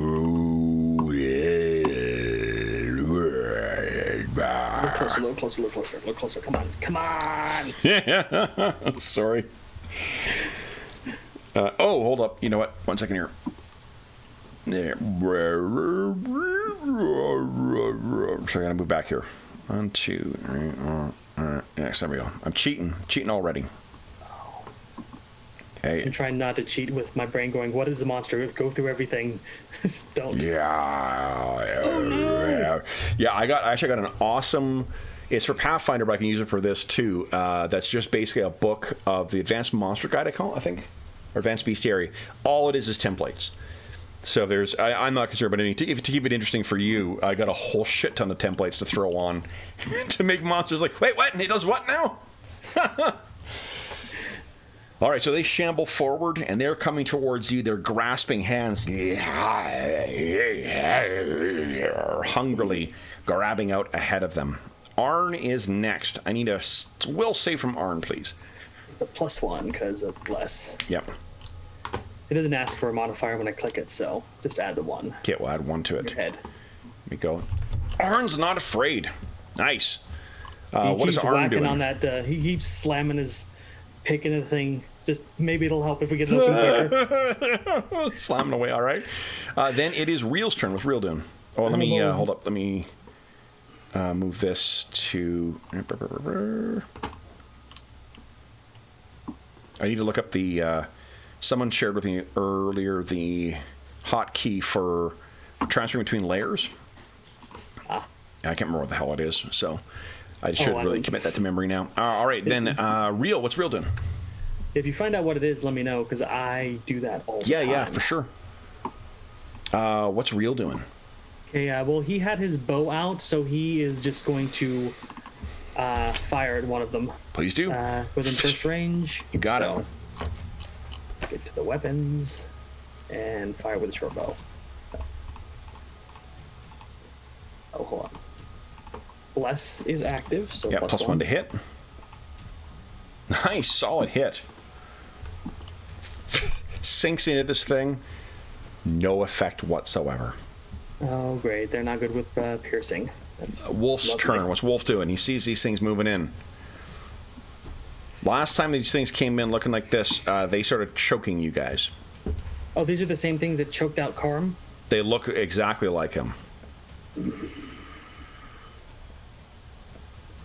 Yeah, what would Wolf do? I know. He'll step back and he'll ready an action to bite one if one gets a hold of. Oh, no. Yeah, if one gets a hold of Kyrian, he'll stay there, ready in action if one gets a hold of Kyrian to try to get him off of him. Yep. Okay. So Jared's next. What's Jared doing? Jared's going to use a move action and find out what these things are. Dark knowledge. Oh, yes. Yeah. See if we get some tactics. Go ahead and give us a... and I think it's just...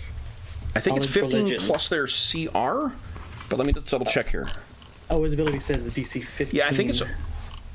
Maybe it is only 15. Oh, because I think it's also if he rolls like 25, he triggers a bigger bonus. Okay. Once he gets higher levels. So, he does have knowledge religion, and that's the check I need, right? This one is religion. Yes, please. You can go ahead and give us that roll. I'll quickly look it up while I'm going here. Oh, failed. you want to spend Astonishing Fortune? No, we might need it. He does have class levels. All right, We so... already spent 2, so... If he succeeds by 10 or more, the bonus increases to +2. So that's how the extra chance. DC is 15. And there is no modifier with CR or anything like that. Okay. All right. So he's looking at this thing. He still has a standard action if he wants. Yeah. Want to shoot? He just saw that Real's thing didn't do anything to it, so that might be a problem. Okay.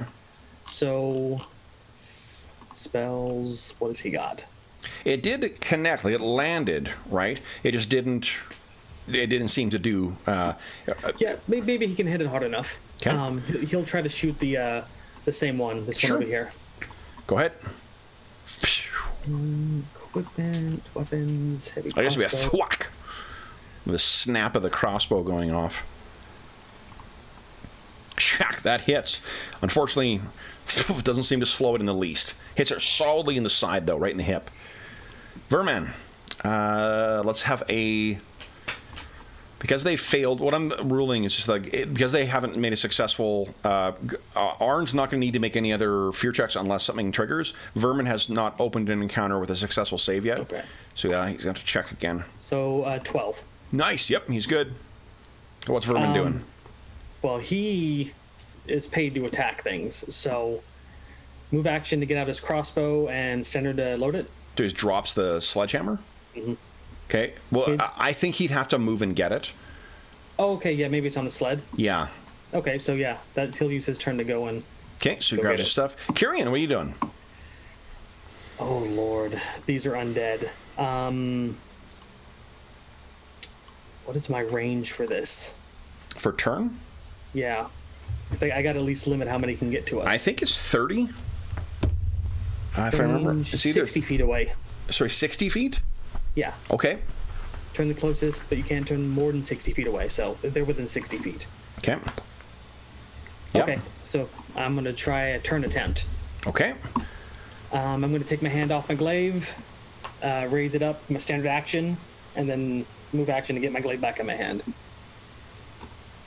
Right? So, well... Ready yet? So it's a free action to let go of your great glaive, but then you got to grab your holy symbol, right? Yeah, which is part of, bring it up to display it and using my action to... Okay. The turn? Cast, yeah. Okay, so then go ahead and click on your turn attempt. It doesn't actually have something to click on. I have to roll it. Well, I thought you had set it up as a... I was going to set it up as a... Oh, I did. I did. Yeah, set it up I as a think you macro. did, because I remember seeing it as a macro before. 12 hit dice 22. affected. Okay, so these things, unfortunately, this And is check the it- Barrow Mounds, Yeah, so check it, that 22, will so- affect 2 of them.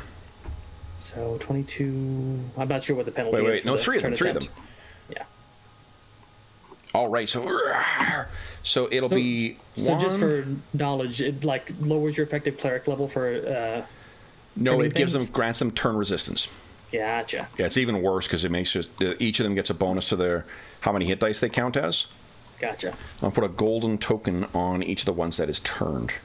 Okay. I think that's So- these. These are the furthest ones. Free action, let go. Standard turn, move action to get the glaive back in. Okay. That's And it. you are good to go. All right, then it is their turn. All right, so 3 of them are going to wander off, Need driven full away by power. your holy Yeah. power. Then 1, 2, 3. Yeah.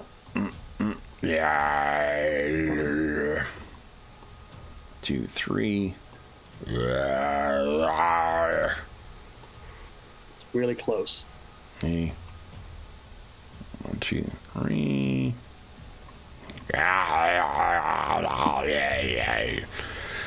Arn, what's Arn doing? Well, he keeps whacking at the cover. Okay. That's all he's going to do. Slam. Real, what's Real doing? Real, seeing that his weapon didn't do anything to these things, is kind of hesitating, but he's going to pull out his longsword in one hand, keeping his bow in the other one, and he's going to step forward and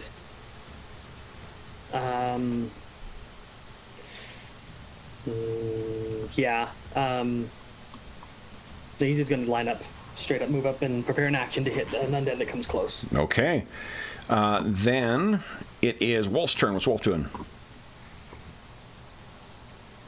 Wolf's impatient. He's going to up here and try to bite it. Go ahead. And bludgeoning, piercing, slash. Okay, so this Yeah. counts as all. And +1 for bless. Here we go. Oh, shit. Unfortunately, not. He manages to connect with it, but it does not get through. Jared, what's Jared doing? What can he do at this point? He's got 2 more uses of dark knowledge today. He could try again. Oh, yeah, no, totally do that. If he can do it multiple times, I just didn't know if he could. Yeah. Get your notes right. Yes. You guys all get +1 against these things. So Bless and Dark Knowledge are pretty useful together. Interesting point, though. I wonder what type of bonus each is. Bless is a morale bonus, I believe.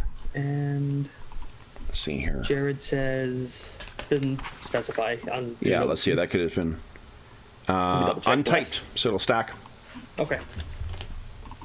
And then for his standard action, I think he's going to drop his crossbow and get out his mace and step in here. Okay. Then it is Vermin's turn. Grab his crossbow, load it. Actually, yeah. And he's going to 5-foot step there, and next turn he'll... Sounds good. Kyrian, what do you want to do? I would really like to kill these things. Best thing I can think of doing that is putting them on their back. Okay. So I'm going to attempt to trip with my glaive. Okay.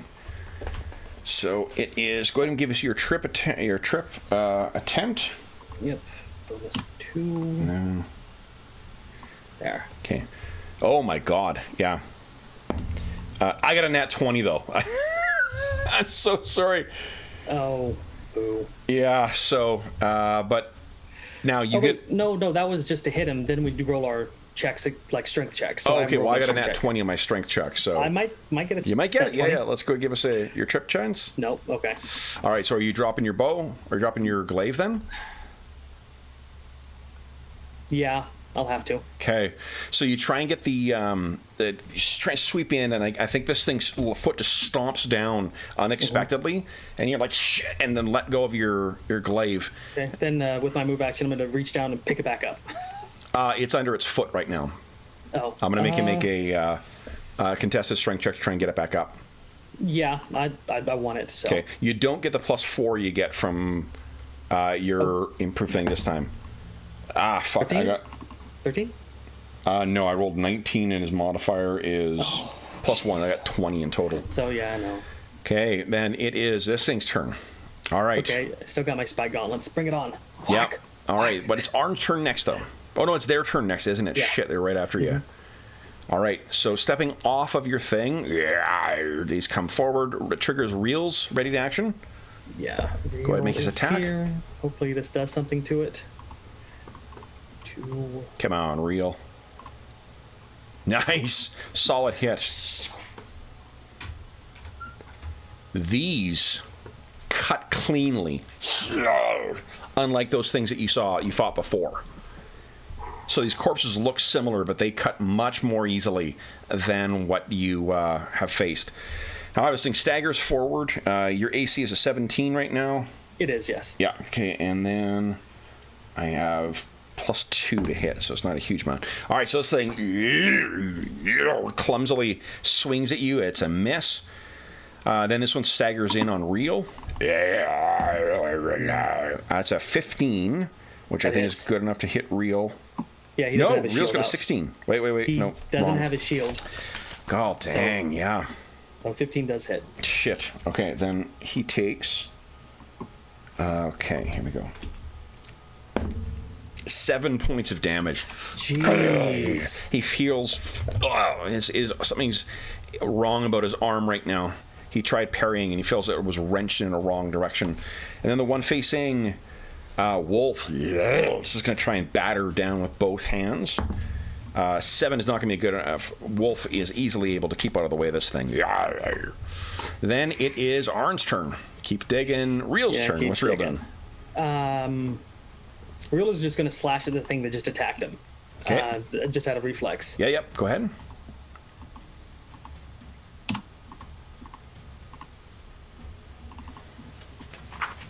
$13? 13. Yes, that is good enough. For 7. 7 points of damage. Nicely done. And then... Jeez, he can't take another hit like that. So he remembers what happened to Carm. He's going to 5-foot step back behind Kyrian. Okay. Yeah, that's it. All right. Then...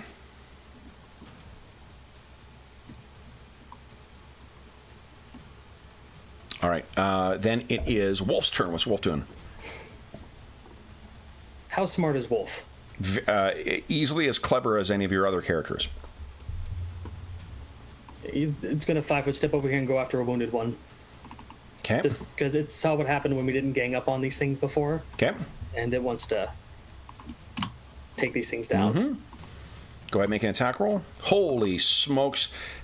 That is enough to tears the leg out from this thing. It actually wrenches it free from its socket. It drops down and turns its head towards him, and he tears into its throat, pulling most of his jaw and face away.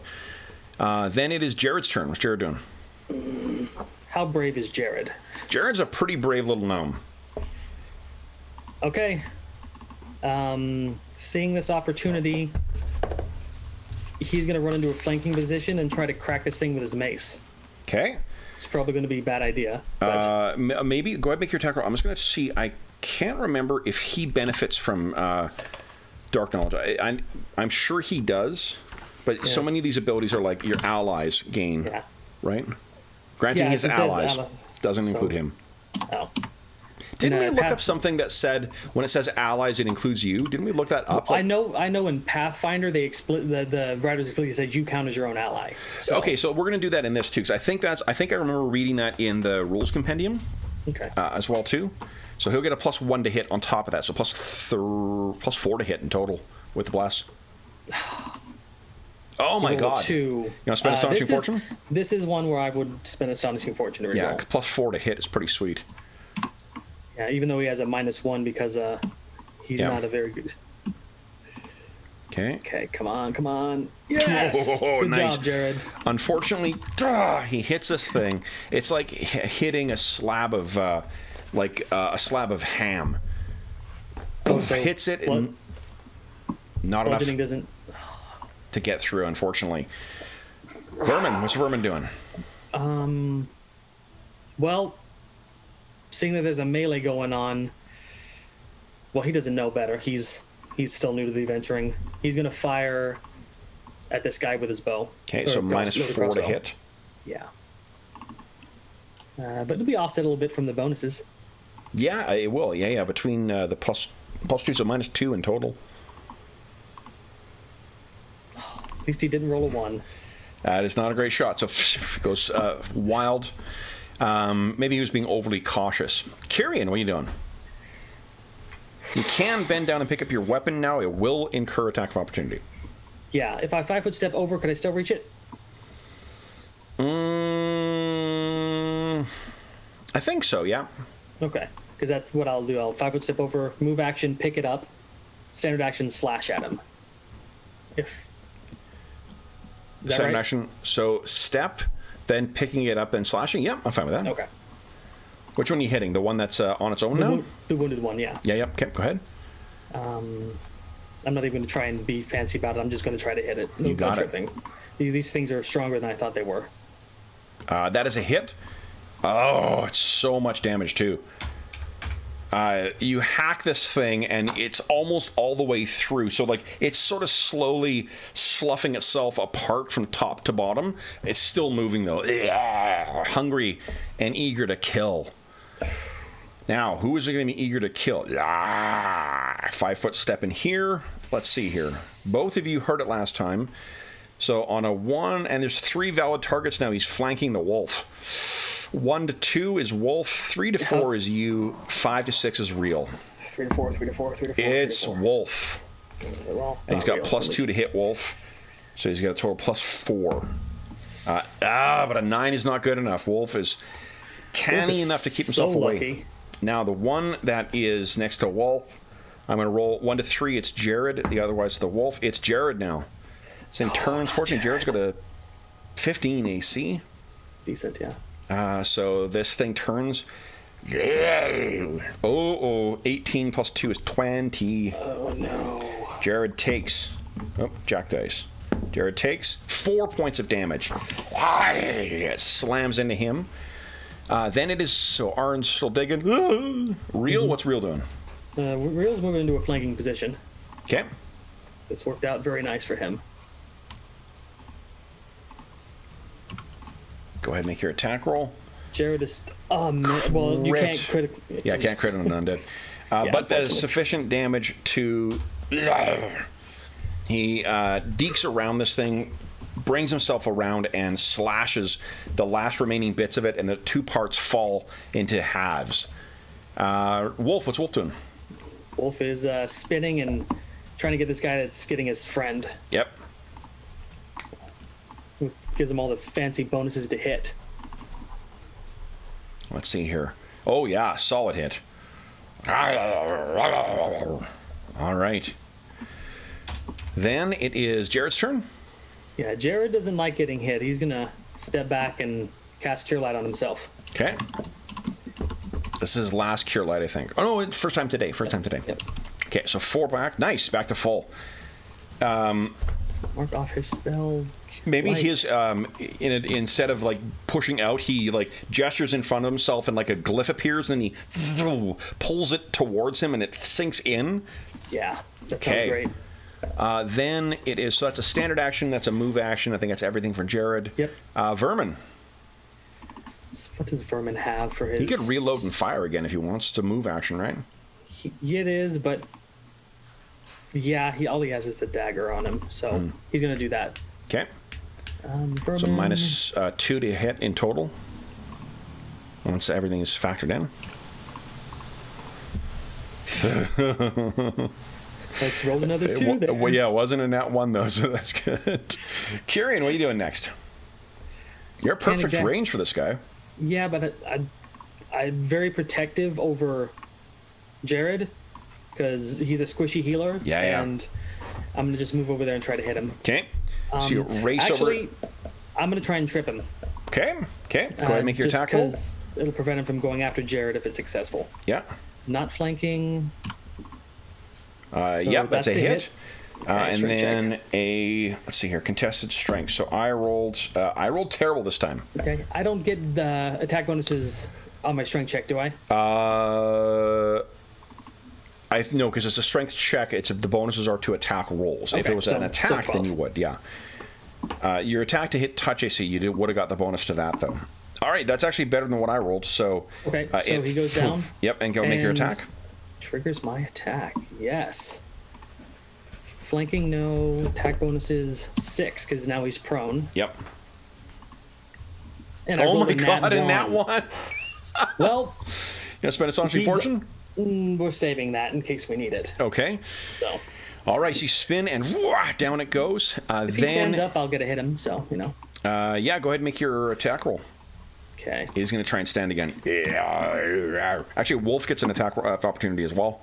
Okay. I don't think that's going to hit him. A 9. Nope, that's not going to be good enough. But with Wolf, go ahead and make attack of opportunity. Okay. Bonuses there. Wolf might get him. Come on, Wolf. Wolf's been doing good so far.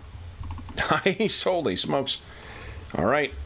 He tears an arm, like a good chunk of all the muscles off of one arm. And it stands. That's all it's doing this time. Arn does nothing but dig. Real. What's Real doing? Oh, you a speedy little elf there, Real? Can you do this? No. You're not that speedy. Actually... What's he doing? Since I got a reach weapon, he can just dart in here and flank with him. Mm-hmm. Yep. And he's going to try and hack it in half. Go right ahead. Okay, yes. Bonus 2. Solid hit, and that's enough. Damn, Real. MVP of this battle. Oh, and another one down. All right. Okay. I can see the ones below. Did they not wander all the way off, or they oh, it's because you moved in. No, they're gone. They're gone. Okay. Yeah, I just didn't want to move. I moved them off and wasn't going to delete them. They wandered off into the mound. All right, so then we are a half an hour past our mid-session break, so let's take our mid-session break now. Then we will come back, almost half an hour. Then we'll come back, I'll check in with chat, and then we will see, because I think in the next thing you notice is that Arn has broken through. Good job, Arn. And the mound is accessible. So we'll be back. For those listening at home, we'll be back momentarily.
Sorry about that. Yeah, someone didn't want to come back inside. I was just going over my my character sheet, and I've been forgetting to add my +4 to strength checks for my trip attacks. Oh, okay. I was wondering, because I mean that 12 was really low. I mean, didn't go. I rolled like a 19 plus his modifier, so it wasn't. Instead of writing a new thing, I just put a note in my strength checks that add 4 if there's a trip attempt. Good call. So. Okay, all turns. There we go. We close this down. All right. Sorry, I was having difficulty getting Anna to come back inside, and then I got in a fucking coughing fit. Let's say hi to everybody. Hello, everyone. Hope the weekend starts with, if you're in Canada, at least a long weekend, is off to a good start. Except for if you're in Newfoundland, because they have a day off in the middle of the week this week for the some kind of regatta. So, like, or Atlantic trivia for you. Cape Cat Lover, hello. What is going on? Welcome to the weekend. Brahim, hello. R.I.P. Carm, yes, most assuredly. Brian, what's going on? Welcome to the weekend. Wayne, hello. One easy TPK for Kevin, yeah, definitely. Not so far, unfortunately. 3 efforts so far. Nothing down yet. Awesome. Pilar, thank you very much for the good luck. I actually scared the swamp's going to get me before Kevin does. What's that? The swamp's going to get me before Kevin does. Yeah, definitely. Alrighty. Then remember those proton packs. Yes, definitely we need to invest in those. Actually, and there are, in one of our older Barrowmaze campaigns, there are 4 gnomish inventors who are all pastiches of the Ghostbusters. So we do have proton packs that one of Jeff's character, the Goblin, Badonk, yeah. He has a proton pack. We're not going there to get one of those. No. Last you saw, it was a... what do you call it? It was under the control of a blue dragon, though. Some kind of ancient spectral blue dragon, so probably not good. Mal, what's going on? Welcome to the weekend as well. Hello. And then, alrighty. He's managing all the players. Yeah, great. Okay, thanks, guys. Well, thank you so much for joining us in the back in the Barrowmaze tonight. Okay. So as where we left our heroes, they had just defeated those things. You are 80 minutes. You're an hour and 20 minutes into the Barrowmaze. I'm going to sacrifice a spell and heal real. So it's 4:20 right now. So, dang it, really? Oh, jeez. Brutal. Well, at least it's some. Yep. Actually, Jared did some cure minors, but he should probably save those for emergency situations. Okay. I think Jared only has 1 cure minor. He can't convert, and you said it was a cure minor, read magic, and detect magic. Yeah, I prepared 2 this morning and 1 detect magic. Oh, okay. So I just changed it up. Okay. Yeah, we'll save them. Okay. Oh, all right. Then the windows stick into my mouse. That's weird. What's happened? The windows stick into my mouse. That's the problem I always have. That stupid thing. It drives me nuts. All right. Then let's see what horrors await you in this barrow. So it breaks open. How do I stop that? I have not figured out how to do that yet. The way that I get around of having to constantly drag it to the side is I minimize it and then I close it. I couldn't even minimize it. It kept moving. Oh, really? Like, as long as you get to anywhere on the top bar and you double click, it'll minimize? Got it. Yeah. I just had to close it, so. All right, so let me show you what the interior of this looks like. So I'm going to draw on stuff here. Draw shape. Yes, all right. So, before Arn stretches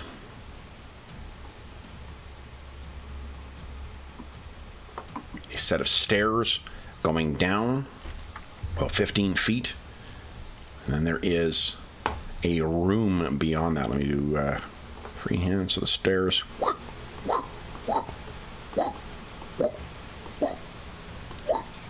There. There's no rhyme or reason to how the highest point is over here, though, obviously. Oh, man. I just went through all the character sheets, and Kyrian has the highest search skill.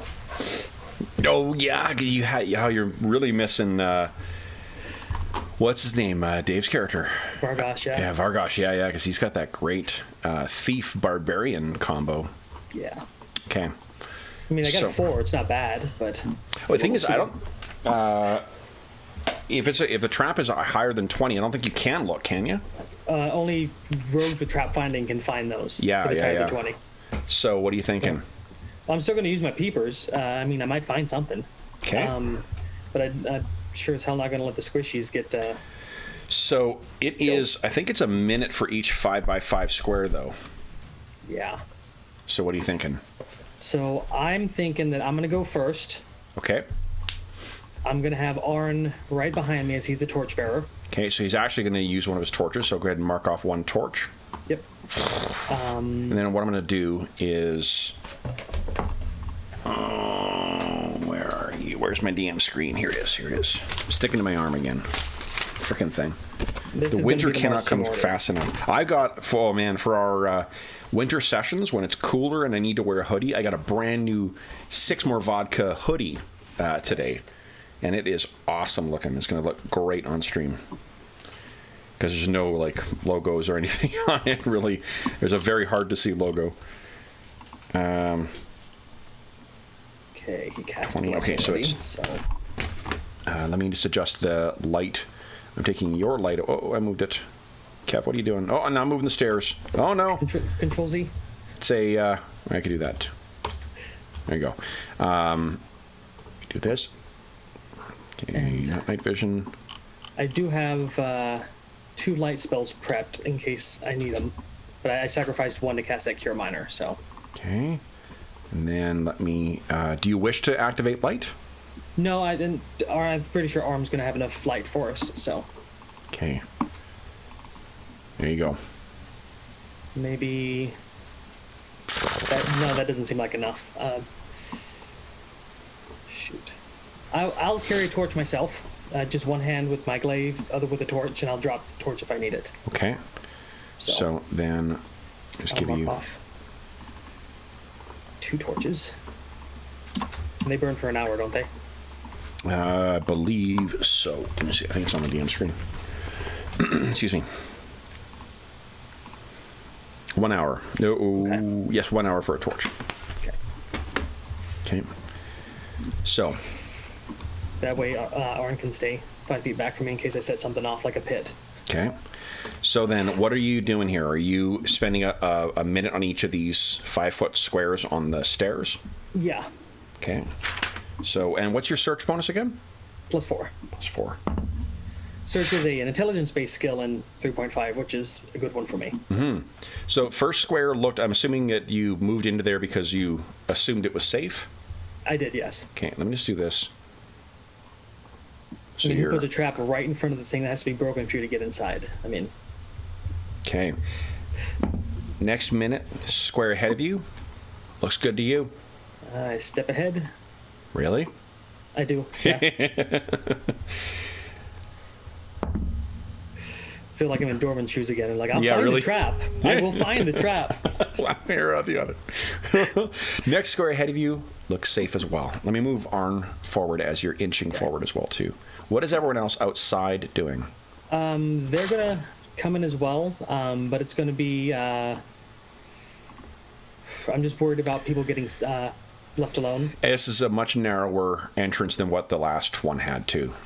I think that we'll have Arm and Vermin come in with me to carry loot, and then Real, Wolf, and Jared are going to keep an eye outside. Okay. So it's going to be kind of like this. Yep. Wolf has had a good, yeah, nose for things. Okay. Then, one of the few times I played Pathfinder at a higher level, I played a mid-level original version of a summoner, and my summoned thing, my Eidolon, was effectively a worgen from thing. It was so broken, just abusive claw damage. It had improved scent. It was just gross. I love islands. Build your own monsters. It was a fun, like, having a pet thing was super freaking cool. I'm looking forward to seeing the Pathfinder 2nd Edition version as well. Which should be coming, actually, in a couple of weeks. Soon. Yeah. I know the Magus, at least, is in there. Yes, which I'm very excited for. I play a PF2 game every Tuesday night. Well, almost every Tuesday night. Yep. And I'm playing an Alchemist. I love the Alchemist class. It's a gnome. The thing that I think is so cool about Pathfinder 2 is people seem genuinely excited about their characters when they make them. It's a very, very fun player-facing game. It's fun for the DM to run too, and has my favorite monster cards of any RPG. The Pathfinder monster cards are amazing. All right, I'm just procrastinating. Are you spending time with each of these squares? Right now, you've spent 3 minutes. Yeah. I'm going to... If there was any traps on the stairs, I'm starting to feel a little more confident, so I'm just going to maybe use my glaive and wrap them, 5 feet ahead of me as I walk ahead. Okay. Just on the floor to see if it sounds weird. Okay. But otherwise, I'm going to keep going. Okay.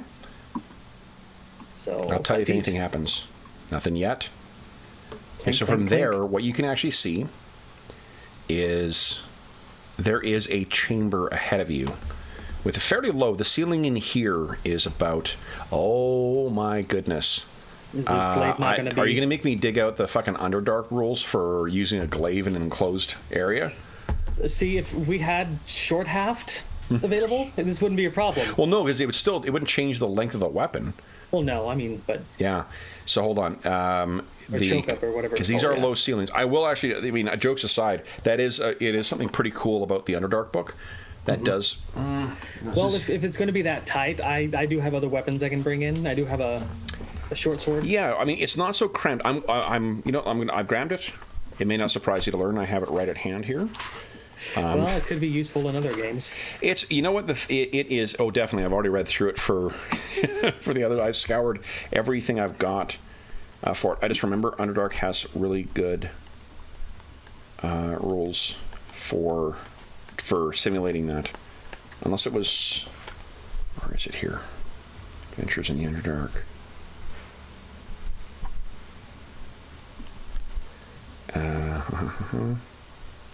The names for the Underdark are hilarious in this. Like it's lower dark, middle dark, upper dark, darker dark. Like the game is very silly sometimes. All right, here we go. So there's light, there's climate, animal life, ecology, cramped spaces. Here we go. Here we go.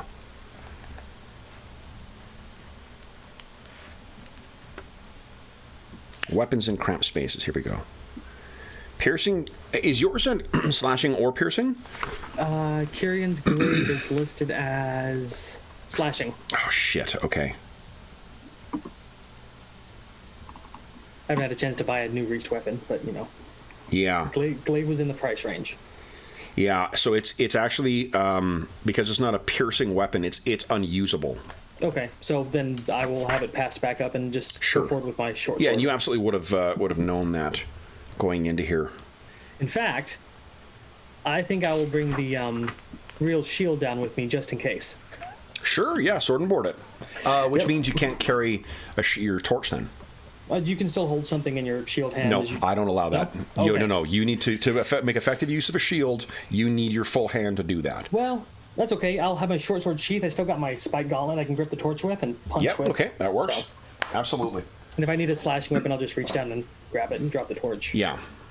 Okay, so you have stopped searching for traps. What I had stopped to show you was that there is something in the center here.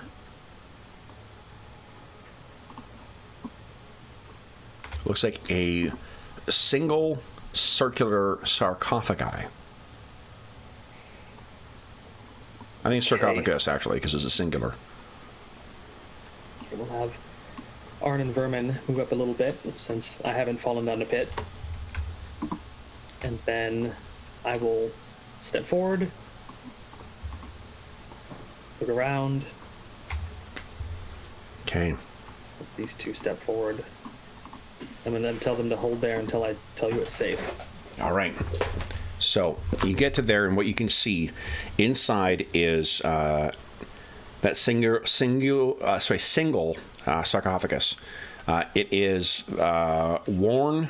It is pitted with no doubt like water that has seeped in here over the ages. The interior of here is remarkably unadorned in comparison to some of the other barrows that you've gone in. You've seen those extensive kind of designs and whatnot on the side. That is not the case in this one. I mean, here, what you can see is a single sarcophagus with a rounded and what looks to be like not a terribly well-fitting lid on it.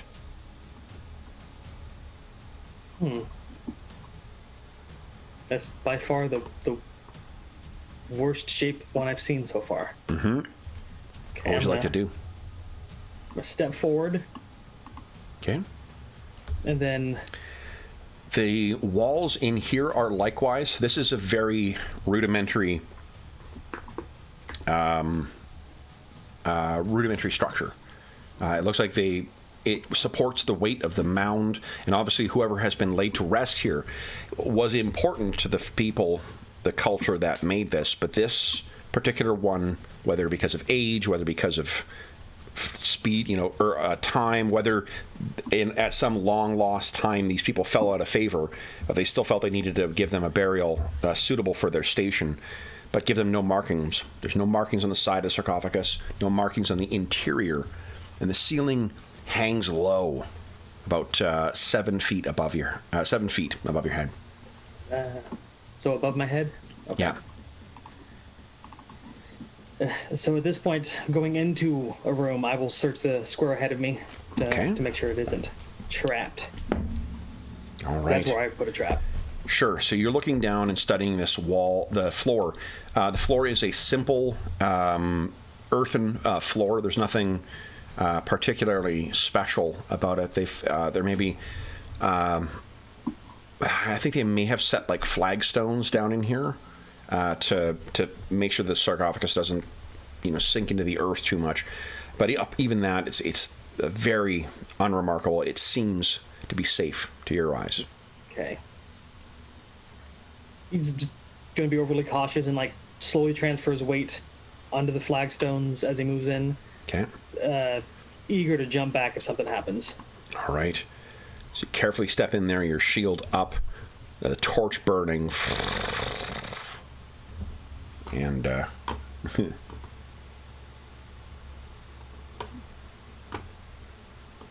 let's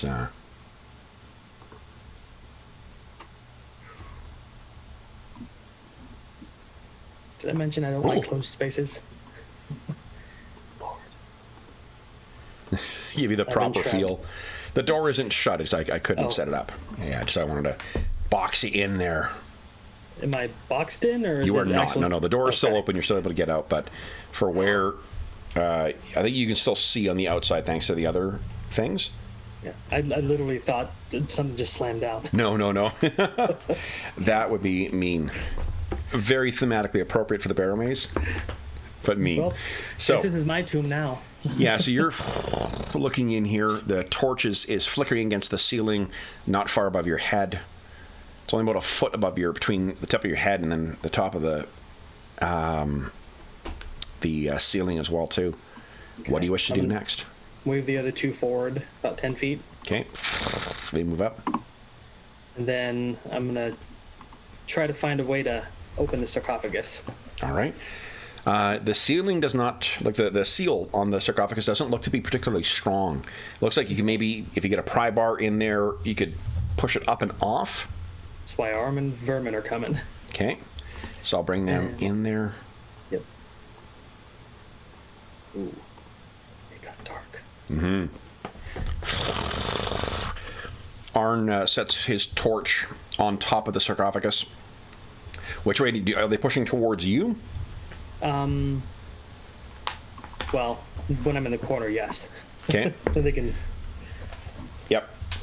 So they're easily able with a pry bar. You can hear the moving of the stone. And then he starts... The two of them are pushing it forward.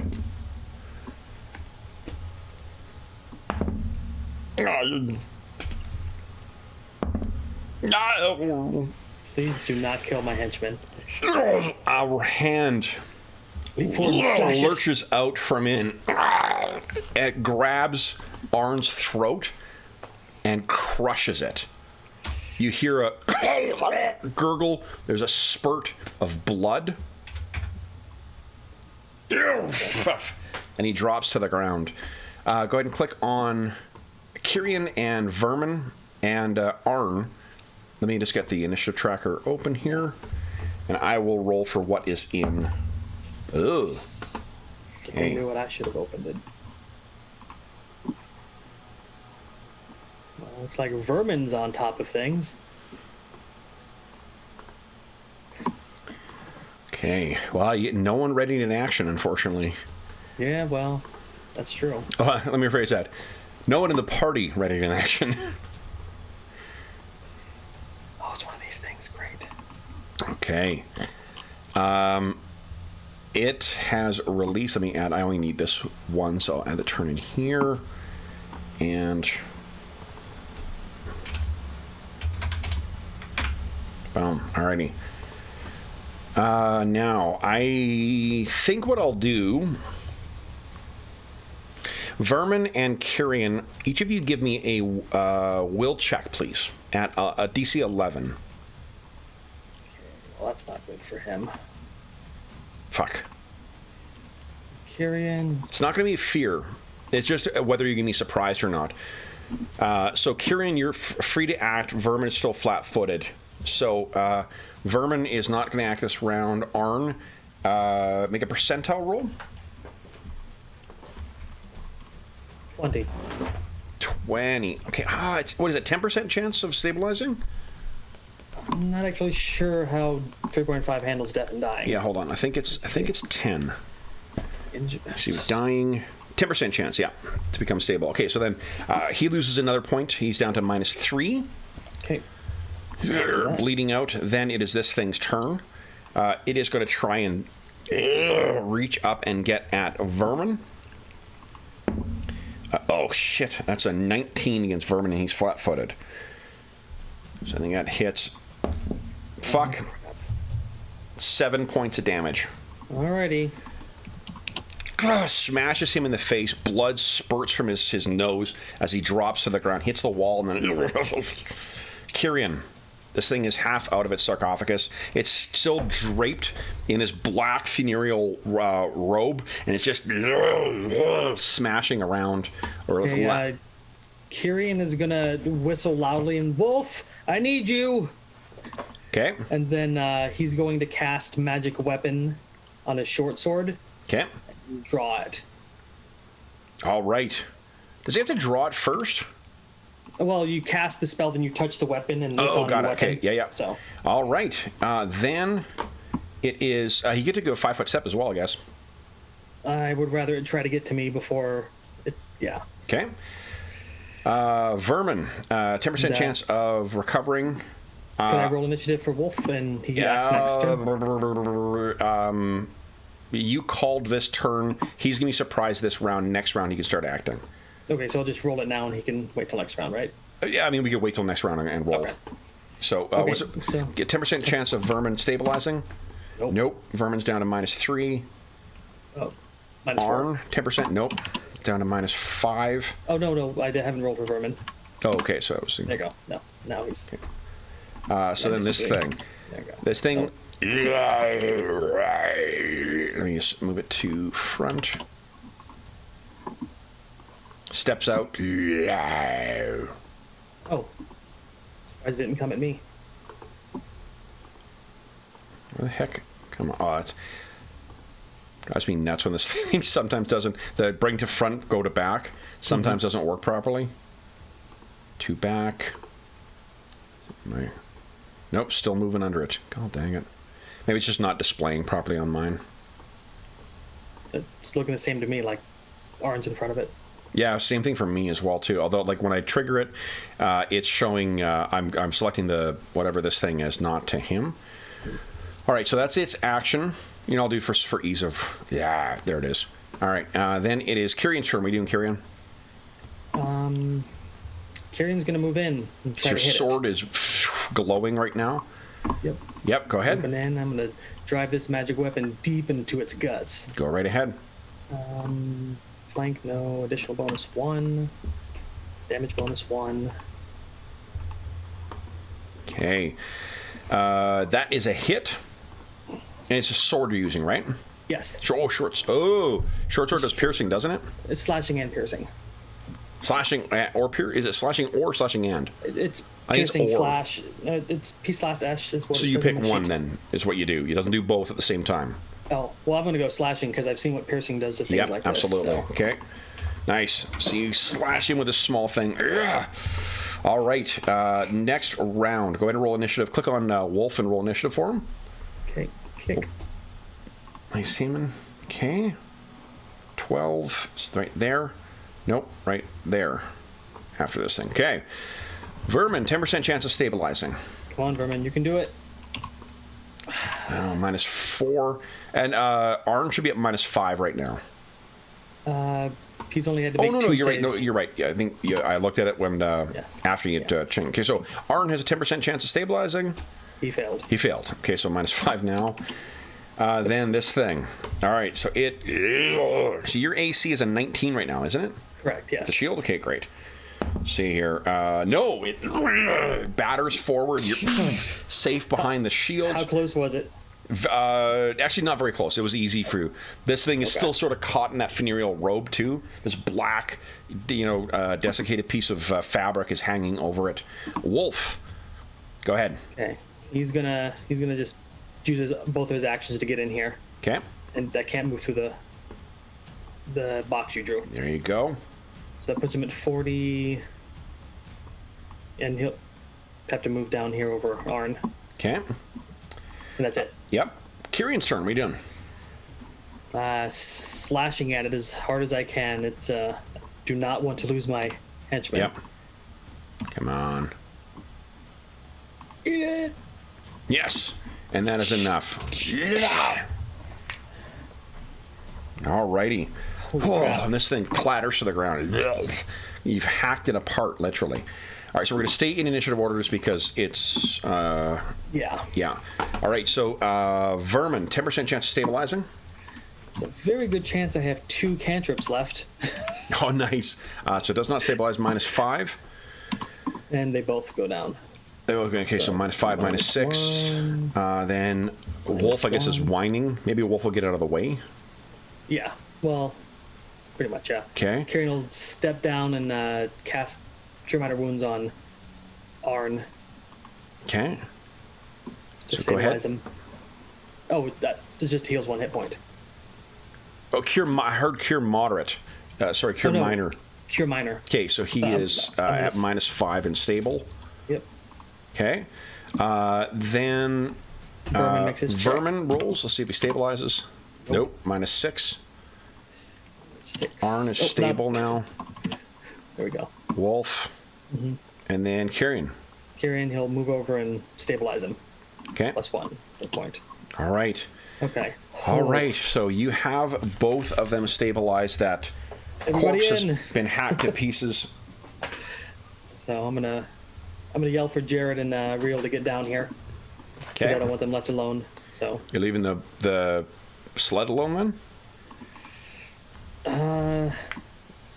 well, no, I'll call Jared and have Wolf go out Okay. just to keep Real company. Okay. I can't get him through the barrier. Yep. Could you? Buddy rules. There you go. And then Jared comes down and in. Okay. And then I think between me and Jared, we're both going to do a cure light to get these 2 up. Okay. So for Arn Here we go. and for Nice. Vermin. Arn is at 2. All right. Right, Oh yeah, so Arn is back to full. He's only got 2 hit points. Okay. All right. Holy cow. Okay, so Jared has 2 cure minors left. He's out of first level spells. Okay. Then I used up all of that. what? Jared has what? Detect magic. That's it. As a cantrip. He does have detect magic, yes. And he's out of spells then as well. You got detect now if magic. hold on. Jared He's used one of has- his cure mods. He Or does. cure minor. Yeah, he prepared 2 cure minors. He has 1 detect magic prepared. So Okay. detect magic's cantrip. So Okay. So then, what do you wish to do now? I am gonna apologize for not keeping an eye on that thing when you opened it. Should have been right there next to you. And then we're going to loot Arlen is this sort of place. grabbing his throat. Yes. You lived. He rolls his eyes. I'm gonna. Kieran's gonna look in to make sure that the sarcophagus itself isn't trapped on the inside, Sure. and then have Arlen and As far Varman as you can start- tell, it's not. Okay. I'll have them start looting. Okay. And Jared will- So, let's see here. What? There is nothing left inside the sarcophagus itself. Okay. But if you inspect the body, what you can find is that there is a gold necklace with a jade scarab set into it around the throat. The body itself is as decayed. There are like grayish, filthy, like covered in the bodily fluids that of what do you call it, decaying corpse. That's all sort of caked to the body. But on one of the bloated fingers, there is a silver ring that has like an aquamarine stone set into it.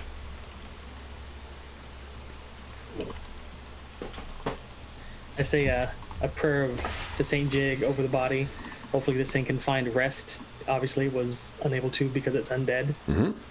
And say we should get out of here. Okay. Are you And, leaving those 2 things that are on it behind, or are you looting the Oh corpse? no, we're taking them. We'll have Jared do detect magic on them before we touch them. Okay. So you cast a spell on.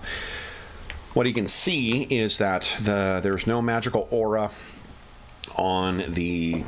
Let me just quickly read detect magic again too, because I can't remember what information it gives you and what you need to make spellcraft checks for.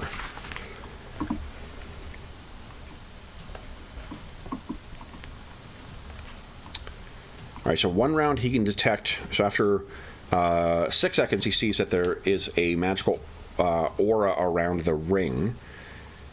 It has 1.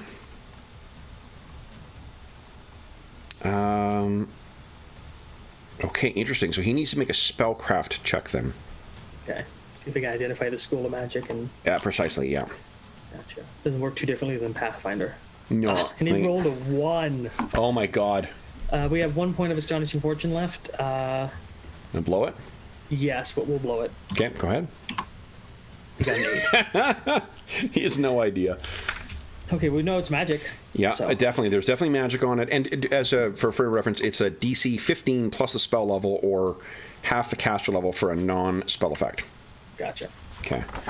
So he looks at it, and he you can see even through his goggles. I think his grin gets kind of big. His beard frays out a little bit more, and he says, "It's magic." Okay. Well, I can probably take a look at it in the morning and tell what it is. He pulls it off the finger, and takes the other thing off from around the neck. Okay. I can't remember. Do you have a praise or not? I do, yes. Okay. Let me double check Jared. It's just you take 1 minute to appraise the value of an object. Yeah, I'll appraise it. Okay. Because Jared is not as good as I am at it. Go ahead. 19. Nice. So the necklace you think is going to be worth maybe somewhere in the actually, let me tell you if it's high or low.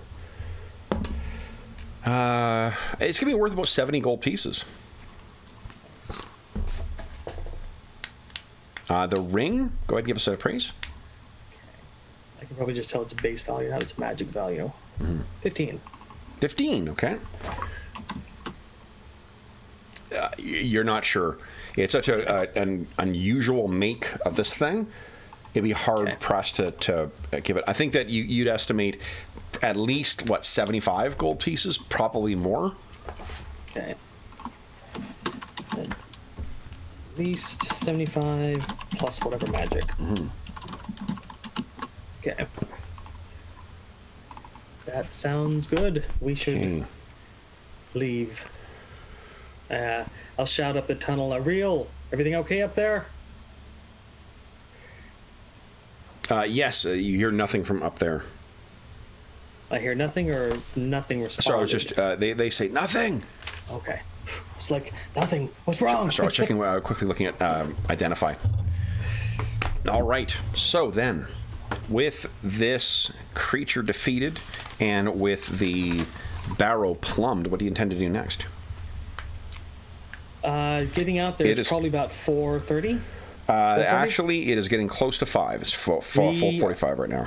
We're leaving. It's going to take us almost an hour and a half to get out of here. Okay. And into the swamp. So let's do this. Let's get back to the moors, the mounds map here. All right. So take a look at sorry, I keep forgetting his name. Vermin. Yep.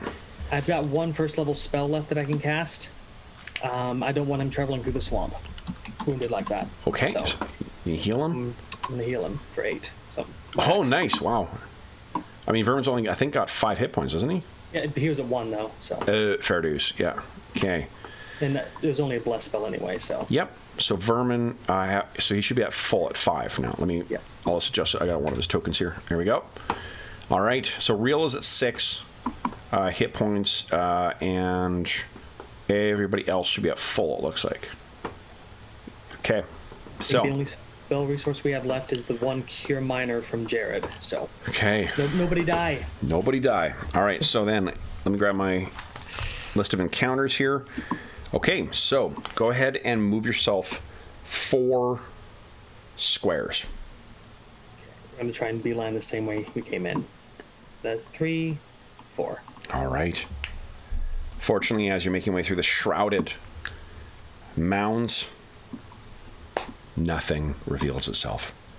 Go ahead. Move yourself 4 more. 3. Stop there. Now, give me a sec here. We run. We just run. Let's see. All right. I got a giant toad on one of our maps here. No toad. Let me see what direction. If you are going to run, you actually might be able to outrun these things. You actually will be able to. If what you're intent on doing is just running. It's the Barrowmaze. It's getting close to nighttime. Yep. And we're almost out of healing spells. I think running would be the these things appropriate thing. Oh, if you're actually like running, I'm going to trigger another attack, another potential encounter, but it'll allow you to get away from this one. Kyrian doesn't know that, and he thinks running is the best option. Absolutely, and I guess what you would need to communicate to sort of translate it into the fiction. I think what Kieran would know is that running is like shit's jangling around, like it's the same thing as like hammering on the side of the thing. Yeah. So whatever is out there, you can see maybe once again it is Wolf, who his head snaps to the side, ears flat against the head, and you're like, run! Yeah. So go ahead and move yourself 1 more hex. Yep, there you go. And then go ahead and move yourself 2 more. 2 more. You're just beelining for the exit. Yep. And then let me see if... You know what? You're running. I think you're going to get out. Okay. So that gets you to the moor. Now, that was 2, 4... What was that? 2, 4, 6, 7, 8. So that is another hour and 10 minutes to get yourself out here. I'll cut it down to an hour. It's 5:45 right now. All right. That's coming soon. Now,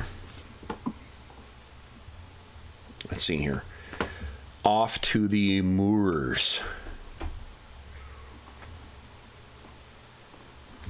This is where it gets All dangerous. Right. Now, did you curse Dave?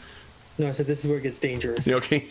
Like Dave. The weather's pretty steady here. There's no reason to curse Dave here. Yep.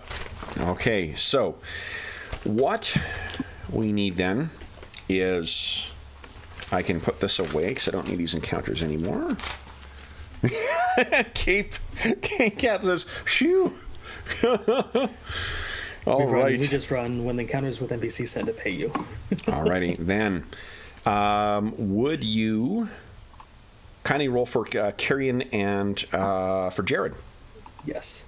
I'm so glad I huck. Okay. It's up to you, Wolf. We're screwed. Okay, +6. Let's see. We're tired. That's what happened. Yeah, exactly. Well, I mean, you're also looking back, I think. Instead of looking, help it navigate. So, you guys get about... Oh, I just thought of something to save us some time here.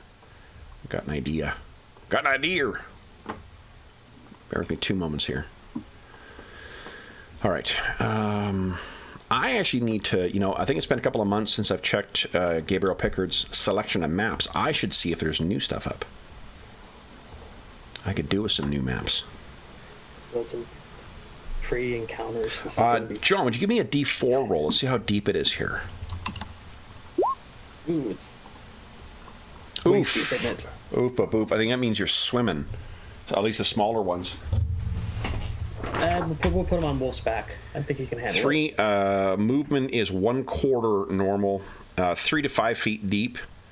Apply, Jeez. yeah. So it's a difficult terrain. No, sorry, a quarter movement in it. Short or like small sized creatures have to swim. Yeah. Can I have Jared on my shoulders? Yeah. Yep. He's quite light, right? Yeah, and I've got 16 Did I roll strength his and- weight or not? I can't remember. Let's see. Stats. Notes. On the notes. He is 41 pounds. Okay, yeah. Let me double check my carrying capacity. Well, he'll put me into medium load, but I don't think that'll matter too much. No. Medium load is what? It's the movement rate is equal to medium armor? Yes. Yeah, so I mean you're already moving a medium armor anyway, so having him on top there would be fine. All right, then. That's also a terrific visual. Him sitting on top, that big beard on your head, his goggles on. As long as he keeps it dry. Yeah. Sorry, I got distracted by that. Step 1 towards shoulder-mounted gnome cannon. Yeah, really. You're already up there. Shoot something. All right.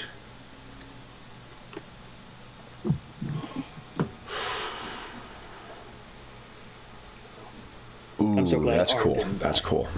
So what I'm going to do is, and I should have thought of this before, I'm just going to put a couple of maps down on the map layer and then just move to back when I need to get a new one.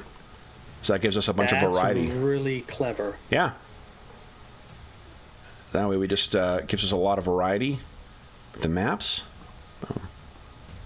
without having to... I actually used a version of that in my Monday night game in Pathfinder where I had this grove that the players were in, and when it something was corrupting the grove and it was like nightmarish mode, I just sent the one to the back, and the one I tinted dark and red popped to the front, and the music changed. It was great. Oh, cool. Okay, let me move you over here, and then I'll let you situate where... I'm going to name this one here.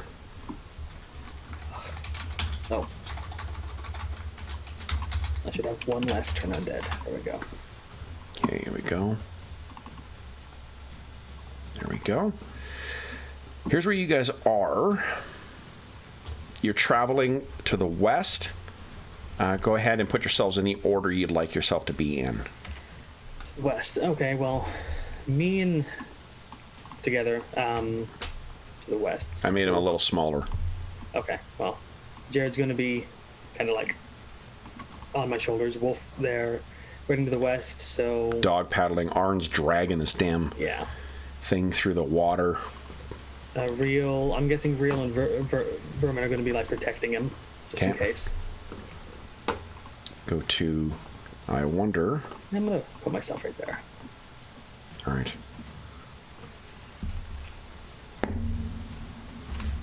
And oh, okay.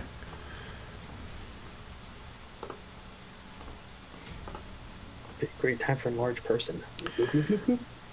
Would you kindly let's see here?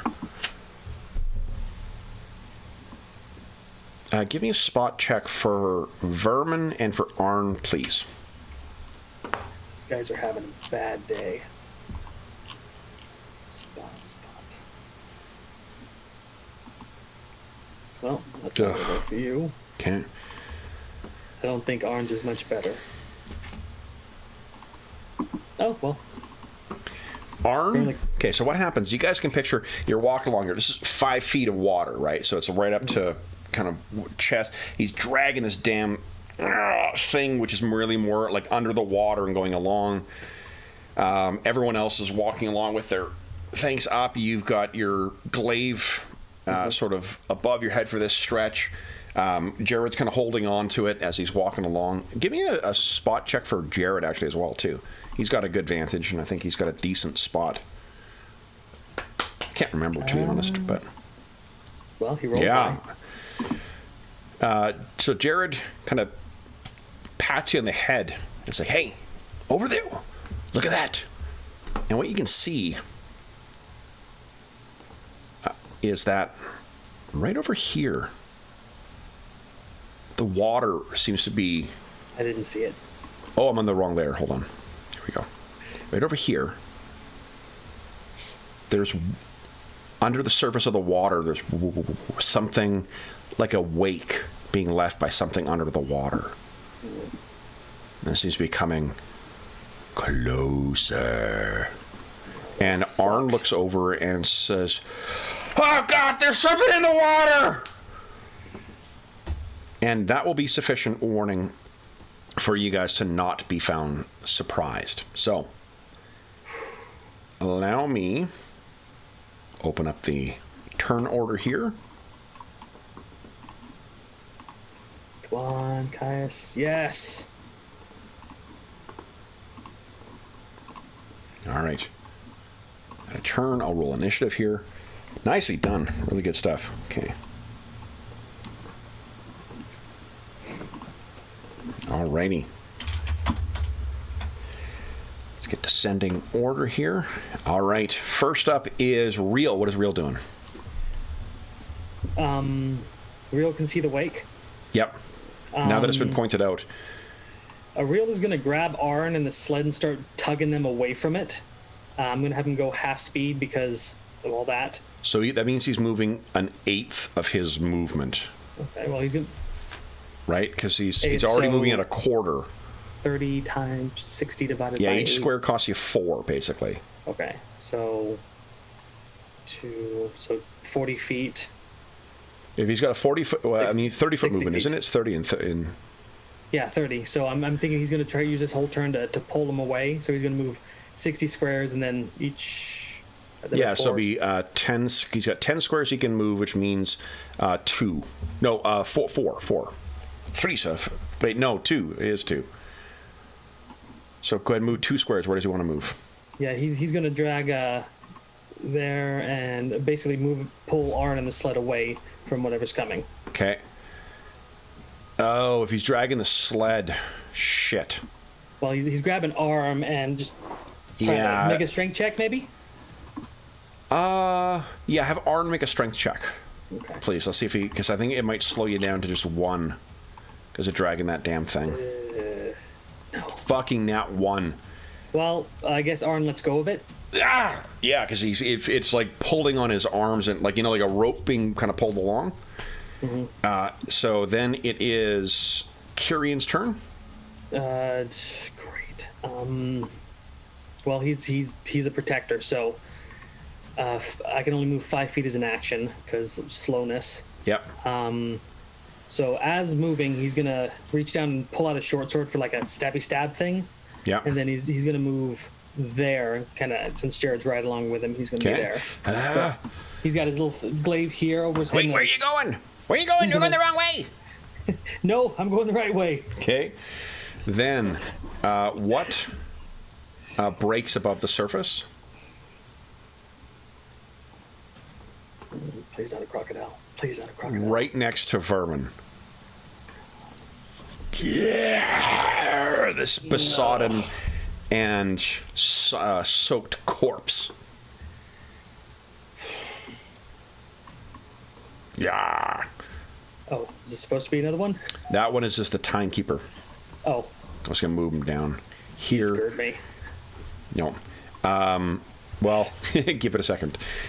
So this one gets an attack on vermin. Miss. Miss.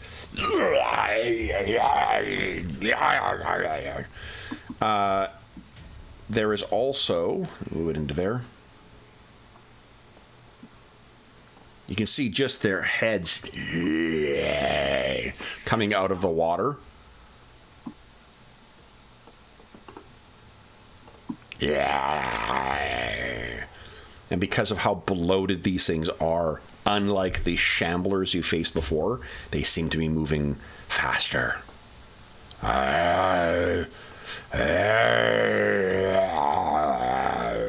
Don't make me leave him behind. Jared, what are you doing? Jared's going to try his little knowledge thing. Oh, yes. Yes, excellent. So Last that use would of the be day. religion, please. Yes. Nope. Okay. Yeah, this is his last use of it today. Shit. What can he do with his standard? I don't think he can do much. He'll just get his heavy mace Yeah. and ready it. That's Okay, it. okay. I'm trying to think. I think I'm going to give you a -1 to attacks just because he's throwing you off your balance. Because, fine. like, if it was something that was secured on you, like a backpack or something like that, that's one thing. But, like, having a little squirmy gnome on top of there, I'm just picturing being... I don't think it's -2. It's not so bad that it's going to throw you off that bad. But, Yeah. all right, Vermin, Well, he can't 5 foot succeeded step. in a fear check when he was on the Barrowmaze, right? He did, yes. Okay, so I'm not going to make him automatically make one. What's he going to do? So he can 5 foot step because this is really difficult terrain. He's going to do a full withdraw, which lets him move twice his movement and ignore the first 5 feet of threatening. First square of threatening, square, yeah. actually, yeah. So he can only move... it's a quarter, so he can only move 1 square. well, Each costs 4 squares to go.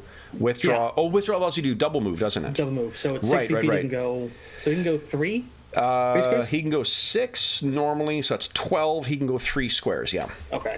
So yeah, he's retreating. Okay. All right. Then it is Arn's turn. What's Arn doing? He's been dragged back here. Oh, what would he do? Oh, I'm gonna roll a will save for him to do this because I think it's reckless. Okay. No, he's not doing it. I was gonna have him try and grab the. He's gonna try and grab the string to the sled, but no, he's withdrawing. He's trying to. Yep. Yeah, he's splashing away. What is Wolf doing? Again, these things look they're bloated as hell. Is there any dry land nearby? There's those rocks that you can see, but they look slippery as shit. That would get you above land, but I don't see any real way of dealing with there that. is dry land. I mean, some of the bigger rocks over to the side there. And there is dry land to the northeast, it looks like. Sorry, over here? northwest. Northwest. So this, or would this be dry land over here? That's one rock, one little patch of dry land. Okay. We're going to try to get to dry land. So Wolf is going to make a swim check? Is that what it is? So Wolf has a move. He can move a quarter of his move. He can move at a double move. That means that's... he's can got do 8 40, so squares times 2, 16 divided by 4 is 4. So he can move 4 squares, or he can make a swim check. But I think 4 is probably as good as he'd get with his swim. He's going to do a double move. Okay, so move 4 squares. Yeah. All right, so he starts dog paddling his way over there. What is Real doing? Fighting in water is not ideal, so he's gonna double move and try to grab Arlen again, and yeah, Yeah. that's what we're doing.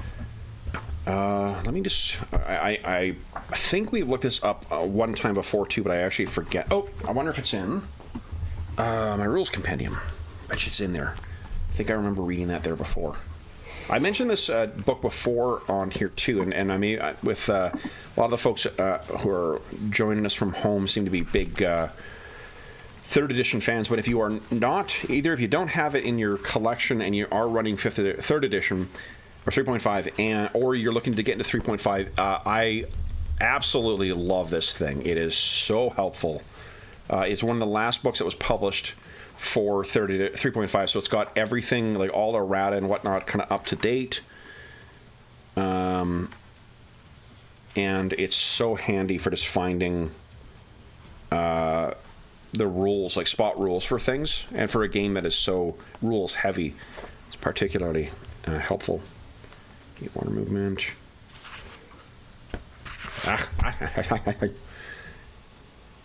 Here we underwater combat. Bingo. That's what I was looking for. You're not underwater, but I want to know whether.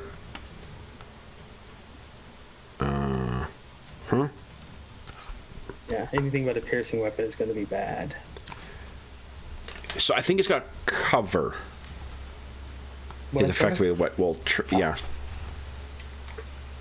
Because attacks from land, they have improved cover instead of concealment. Okay. So I would say if you're half concealed, that'll give you... So +4 AC. Unless you're an aquatic creature. Aye. So, what's Real doing? Did he move? Moved, yeah. Oh, okay. He went. Sorry, I was busy looking up shit. Kyrian, what are you doing? Nothing on that sled can be replaced, but he's going to move. Oh, yeah, it's underwater now, isn't it? Well, oh, damn it. I was going to try and go over there and grab the rope, but... The rope will not be... It'll be... Well, I'm going to... Shoot. I'm going to move here. I'm going to drop my short sword where the sled was as a free action. Okay, so you drop it into the water. Yeah, above where the sled was. So hopefully it's still there when we You're find estimating. it. I am. Okay, hold on. Okay. And then with my standard action, I'm going to reach down and grab my holy symbol, raise it, and hope that Saint Yig can help us here. All right. Come on, give us your turn check here. Let's see. No. 10 hit dice affected. That affects 1, 2 of them. So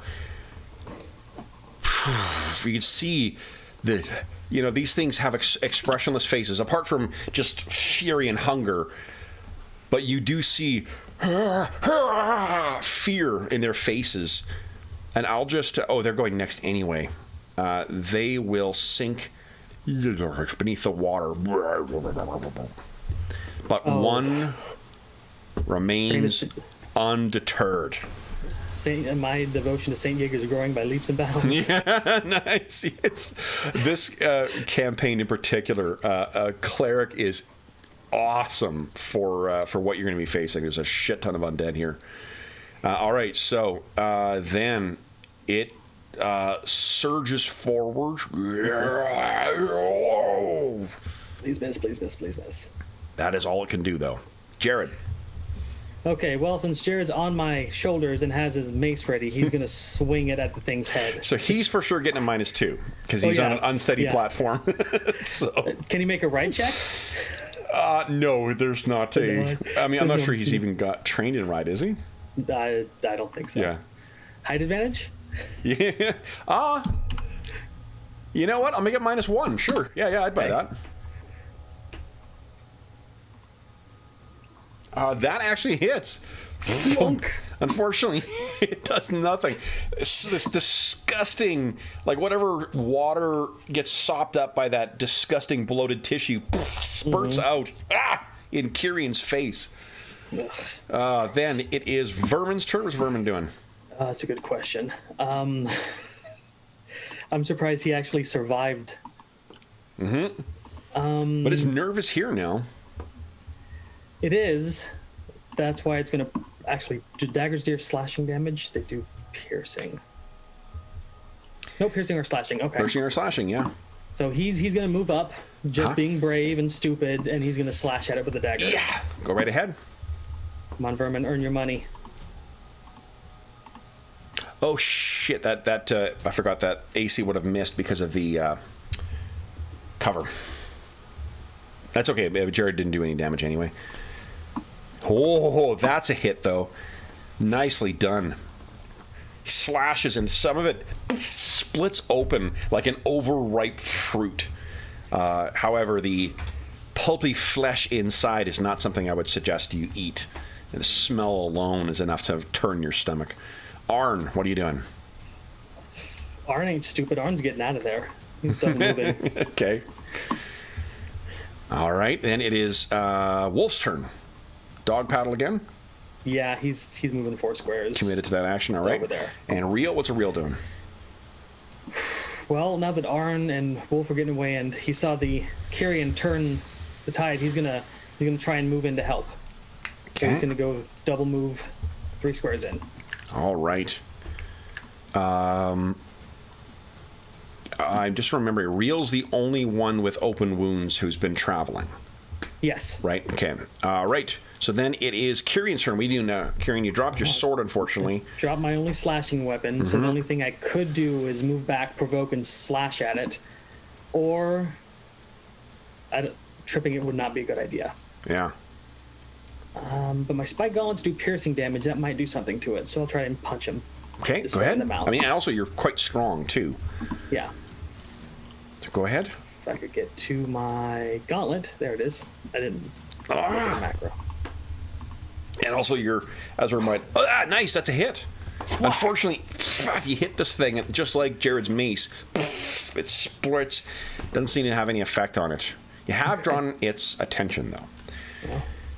So better me. Lashes out at you. Let's see here. That is a big fat miss. Then Jared's turn. What's Jared doing? Wish he had a slashing weapon. Does he have a dagger? He doesn't. He's just going to try and hit it again. He might get lucky. Okay. He might roll high on his damage. -1. Go. Wait. Oh shit! What did he he has roll? He has a -2 to his damage. Yeah. Oh, he does. Yeah. No, So but his he can't attack actually- roll. Oh, he rolled 3. That's why. Jeez. Yeah. Swings down. It's just splashing in the water. Vermin. Oh, Vermin's up there. He hit it last time. Yeah, he's gonna try again. He's feeling lucky. Here we go. That is a miss, unfortunately, because so much of it's below the water. He's effectively slashing at, empty water. Arn continues to move, I guess. Yeah, he's going for land. Okay, Wolf continues to go for land. Yeah, and I think he makes it. Nice. Reel? What's Reel doing? Reel is going to... He wants to get in flanking, but he probably just needs to get close in and hit it. Sloshes His forward. longsword's Yeah. pretty effective against these things. Yep. He's proven himself an able foe of the undead so far. Okay, so unfortunately that is not good enough. Kyrian, what are you doing? You gonna fist pump it again? Yes. Okay. I think trying to trip it and make it go underwater is not the best idea. It's gonna be a tough check for that. 5. Right, but unfortunately, because of the cover, you're sloshing at it. You don't manage to get a good enough hit on it. Could I... I'm going to provoke doing this, but I need to set up a flank. Okay. Wait, what are you doing? Okay, so I need you to give us a reflex save now. Yeah, for the unfortunately, because sled. you're stumbling over where the thing is. Make it a DC 12. It's not going to be super hard, but easy. So you found the thing, and you're standing a little bit on it, so you got a little bit extra height on this. I will make my attack of opportunity. Nat 1's not going to do it. Yeah. Then it is its turn. Yeah. So the last to injure it That was Vermin, right? Was it? Yeah, because well, you hit it but didn't actually injure it. I'm going to roll randomly. Let's see here. Okay. 1, 2, 3. I'm going to include Jared in this too. Because he clocked it, yeah. Yep. Oh, it's Vermin. All right. That is a 13. Vermin has a Vermin. 15, I think. No, Vermin's got 13. Oh, dang it. So, Vermin will take 7 points of damage. Well, he's down. God. Good thing we got Jared with that last stabilizing Shit, spell. and he's actually... Yeah, he'll slump under the water as well, too. Yeah. Jared, what are you doing? No! He says. What would it take for Jared to leap off my shoulders? An attack of opportunity, that's it. He would start swimming. Move action and then an attack of opportunity. That's not going to work then. He cannot damage this thing with that mace. So, what? I don't think he can do anything. Yeah, he could. I mean, him cannonballing in and trying to stabilize Vermin, it will draw the attack of opportunity, but... Oh, and you guys are already in a flanking position. Shit. I was going to say... He can assist an attack roll. It's like assisting other. He just has to roll and hit AC 10, and he can give a +2 to the next person to attack him. Is it AC 10? For 8? I know for skills it is. For assisting in combat, is it? I thought you saw that it hit the AC. I think it's just 8 another. Here we go. Melee combat... Standard action, attack roll AC 10. Oh, okay, yep, there we go. Okay. Or I can 8 AC too if I do that, but he's gonna... These things are proving hard to hit. Okay. So weapons, mace. Here we go. Taking the minus because he's still swinging from up there. Yes. Hey, there we go. Yep. Okay. Excellent. So he's helping Kyrian, I'm assuming, or... The next person to hit him. Oh, the next person, okay. That'd be Vermin then. Well, Vermin is making a roll not to... Oh, shit, right. Yeah, he's rolling to stabilize. Did not. So close. He's at -3. Yep. Oh, dang. Just because it's an odd thing to come up. I wonder what happens when you're dying and you're in water. The drowning rules are the first round you go down, your AC drops to 0.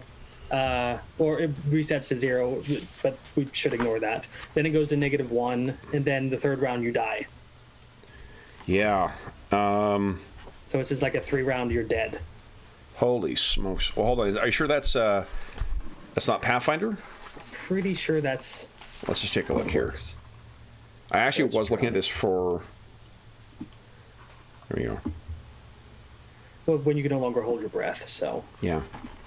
Just trying to find it in the rule book now. Yeah, like I'm trying to look under suffocating. It's not there. Oh, here was suffocation 141. Hold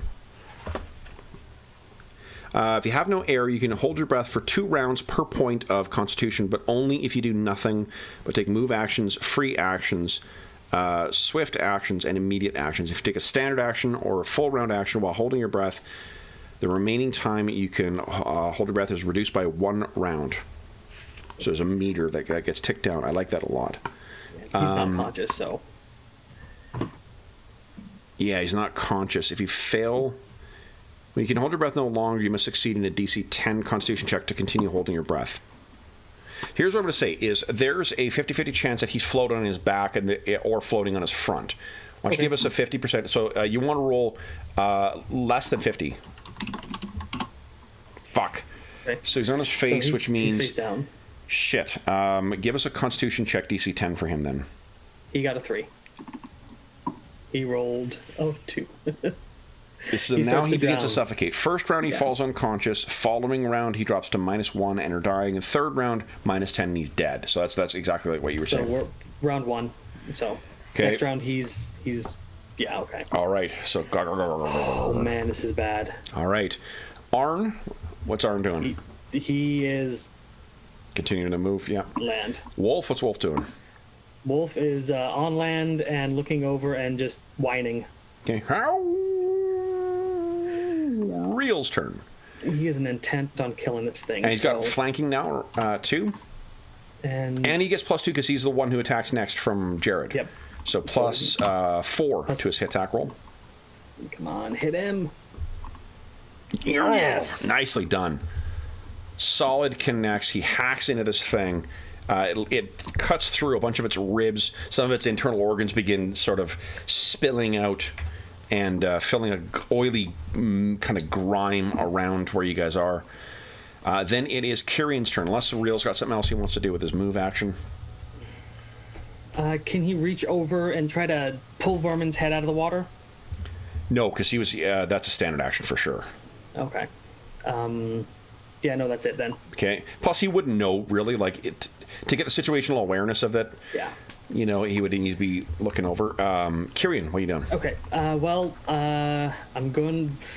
Shoot, I'm thinking about stepping back, which I can't step. I have to move, which will provoke. But then swinging the glaive at him just to hack into him. Mm-hmm. Would that work? Mm-hmm. Okay. Yep. You draw an attack of opportunities and move back. No, and I need another reflex check from you as well too. Yeah, figured. I hit you as well too. Shoot. Yeah. 12 made it. That's good enough. Yep. So you stagger back. 3 points of damage you take as this thing hits you. I just need to kill it. It needs to die. Here it comes. Come on. You get flanking bonus of +2. And just because of... can I swing it? I get a -1 because of the guy on my back. So +1. Oh, total. Yeah. So +1 in total. Yeah. Flanking, yes. Attack bonus, -1 from that. You bring it down and hack this thing completely into... Vermin! Drifts. Yeah, you look over and you see he's down. Blood is spewing out from around him. So then it is... I'll get rid of this thing's turn. Goodbye. Then it is Jared's turn. What's Jared want to do, if anything? Well, Cure Minor Wounds is a touch spell, so he can cast it, leap off... No, he can't swim that far, can he? No, I don't think so. But he can make a swim check, right? Well, what the swim check? I think on a successful swim check, he moves half his move, which would be enough to get. And if he fails his swim check, though, he does nothing. He gets no progress. Well, he's got the only stable spell, so. Yeah, just give me a second. I'm gonna find the rules. Oh no, he's not gonna do it. He has no chance of making it. Okay. He's like, move closer. I need to touch Vermin. Yeah. So, no. You need a full round action to move half your move. Okay. So as a move action, you can move 1/4 your speed by making a appropriate swim check. Okay. So he's going to cast a spell, hold the charge, and then when DC's only 10. He's got a -4. Hey. Yep. That's a good reason not to. So then, is Jared doing nothing? He's casting Cure Minor Wounds and holding the charge, and then when he gets close enough, he's going to touch Vermin. Okay. Vermin, give us a percentile roll. It's now been 2 rounds. He's been face down. Doesn't stabilize at -4. -1. So he's at that effectively -1 from the drowning as well too. Arn doesn't matter. Wolf doesn't matter. Real, what's Real doing? Real is going to reach over and pull his head up out of the water. Jesus. Yep. Okay. So he's not suffocating any longer. Okay. I'll let him try and stabilize with that action if you want. Nope. No, it's not a percentile roll. It's a untrained heal. Oh, so you want Real to... Oh. If you want, if you want to just try and stabilize him. Yeah, that'd be a good idea. Real actually has a rank in that. So. Yeah. 11. No, you need 15. Well, he's got his head still, out of the water, yeah, it's not bad. All right, so he's furiously trying to stabilize him. Kyrian, what do you want to do? Kyrian's going to step away from the sled with one action and a second action to get Jared just in range to touch him. Okay. And that should restore 1 hit point to him and stabilize him. Yes, so he reaches down, and then would you make a reflex save for Jared, please? Jared, so he doesn't fall off my shoulders. Precisely. That'd be hilarious. I need to get him a saddle. No, he falls off. And I wouldn't have, because you said reach down instead of Kyrian crouching down to get him down there. That's why I was like, whoa, shit! And he falls off, swoosh, into the water. But he does discharge it onto Vermin. Vermin's at -2 hit points now. -3. He was at -4. Oh, he was at -4. Okay, so he is stabilized, but he does not look good. No. Now, you can take a 20 on a search to find the sled. If you like, but it's going to take you, 10 minutes? Well, I've got my glaive. Can't I just use the butt to search around till I hit something? You're just describing for me a reason to get a +2 to your search check. So you're saying it's going to take a little less time to find it with a nat 20? It will take him less. Well, I mean, you can keep rolling each turn to try and do it as well. If you wanted to be sure to just get it done, that's just taking a 20. I'm just worried about the things coming back. What the 20 will also allow you to do is to ensure that nothing is off of the sled. Okay, we'll take in 20. Okay. All right. Yeah. Does that tell everybody to keep eyes out for these things, get on high ground so they can't get to you? You got it. Okay, so everyone sort of gets to the ground, and you're looking around because, Lord knows, this could be an entire, sodden barrow mound here. So what you find is after taking 10 minutes, you are able to find it. You pull the whole thing out. Yeah. It's messy, but it's out. Okay, is my short sword still on it? Your short sword. You wanted to find that too, didn't you? Yeah, I tried to drop it on the sled to see. I made a spot check for you. It's not on the sled. You can search again too. You want to take a 20? It's lost. What's your search bonus? 4. Actually, you get 24 on a nat 20. Probably not going to find it. I don't think so. Yeah. I assume it's lost. Okay. Anyway, we have a replace. I'll use an axe from the armory if I need to. Okay. So you grab an axe off of the sled, sling that into your belt, haul it off. All to right. dry land. Then we get vermin on it, and then I think Real and Arn are both going to pull it from here out. Okay. So this is currently 6:45. All right. Then next hour, would you make survival checks? Let me move you back to the main map here.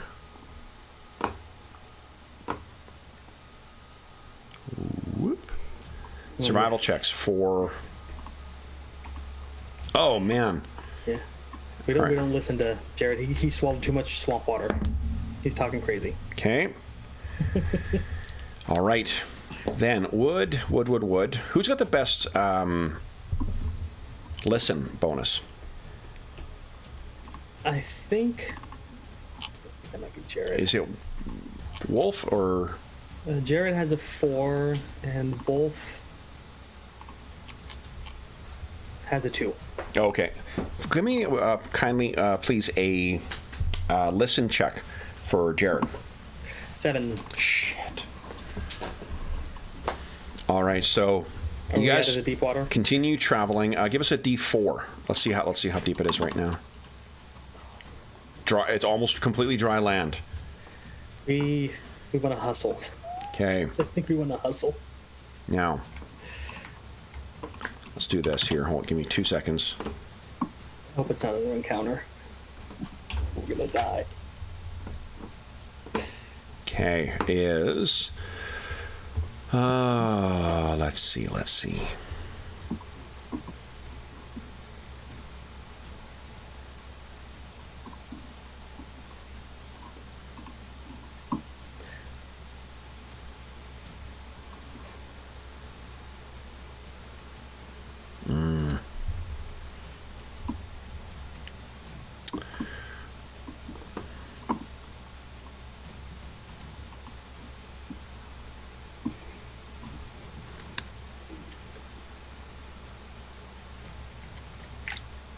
Okay. Yeah, let's use this here. This will be interesting. So you're in a copse of big mangrove trees. It's quite there's water on the ground, but it is it's not deep enough for it to obscure your vision. Let me just get this set up here. Okay.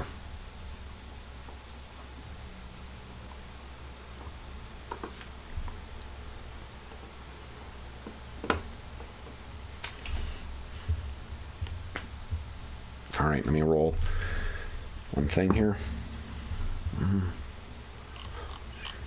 Okay, interesting. I'm gonna bring your tokens over for no reason whatsoever. Please let this be the one non-hostile thing in the Barrowmaze. right. So, this is where you guys are. Let me bring you over there. I did. You're once again heading west. There's these big hanging trees over top of you. Go ahead and put, he's got vermins on the sled for sure. Yeah, we're going to put him there. Then it's going to be me and Wolf up front. All right. So, you guys are making your way along through this. You're just sort of entering in, keeping an eye out, grateful for the break from that thick, deep water. It is 7:45 right now, so it's getting very close to sundown. You for sure have at least, if you are on the right track, you're at least 2 hours off from getting back to Helix. And that's when you hear the first of the howls. Arr! From down in this direction. And then responding howls from up here. You have fought in the arena before. You know when you are being flanked. And you can hear in the overgrown foliage and through the mist the sound of a pack of wolves. And that is where we will leave things for next Friday. So. Please, Dave. And George. And Hobbs get in here and make a character. Let's calculate some XP for today, though. All right. You didn't return from an expedition to the... Oh, you did. You returned from one. So you're going to get 100 XP for that. And... Oh, my DMG. I don't know why. I keep talking about marking my XP say 633. 633. Oh, I thought you were telling me page number. Oh, that's helpful. I'm like, the book's only 200 and something long. You don't need that much to hit the next level, do you? 633. Oh, is that it? Yep. Ooh, mama. What are you, second level right now? Yes. Oh, boy. Knocking on third level's door. Are the other guys third level, or are you going to be the first one to third level? Well, I'll be the first one to third because Dave was ahead of me until episode. Oh, right. Let's see here.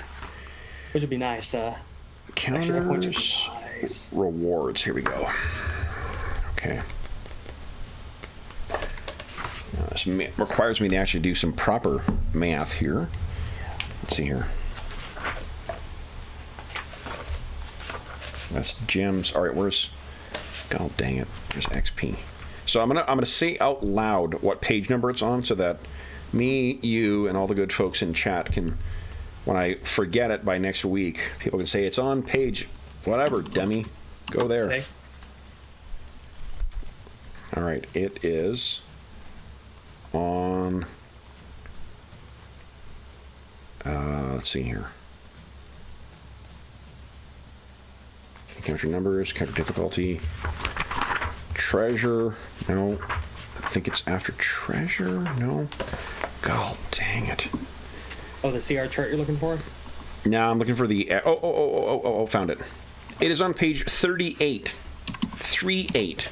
It's on page 38, dummy. Alrighty. So, let's see. Yet? That is... Okay, still that level. Let's think Jared's here. level 1, isn't he? Yeah, Jared's level 1. Yeah. This is looking promising.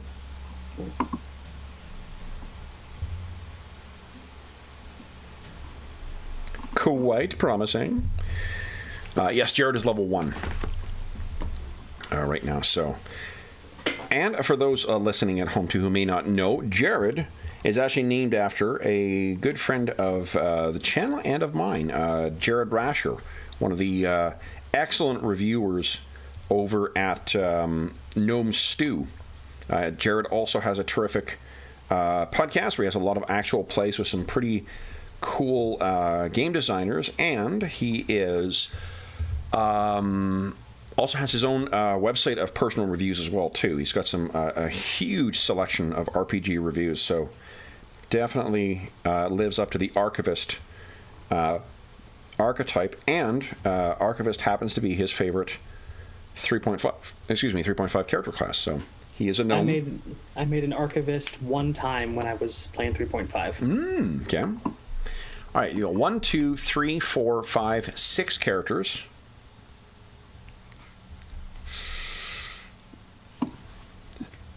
Everyone is getting 367 XP. 367. No, I need more than that. Sorry.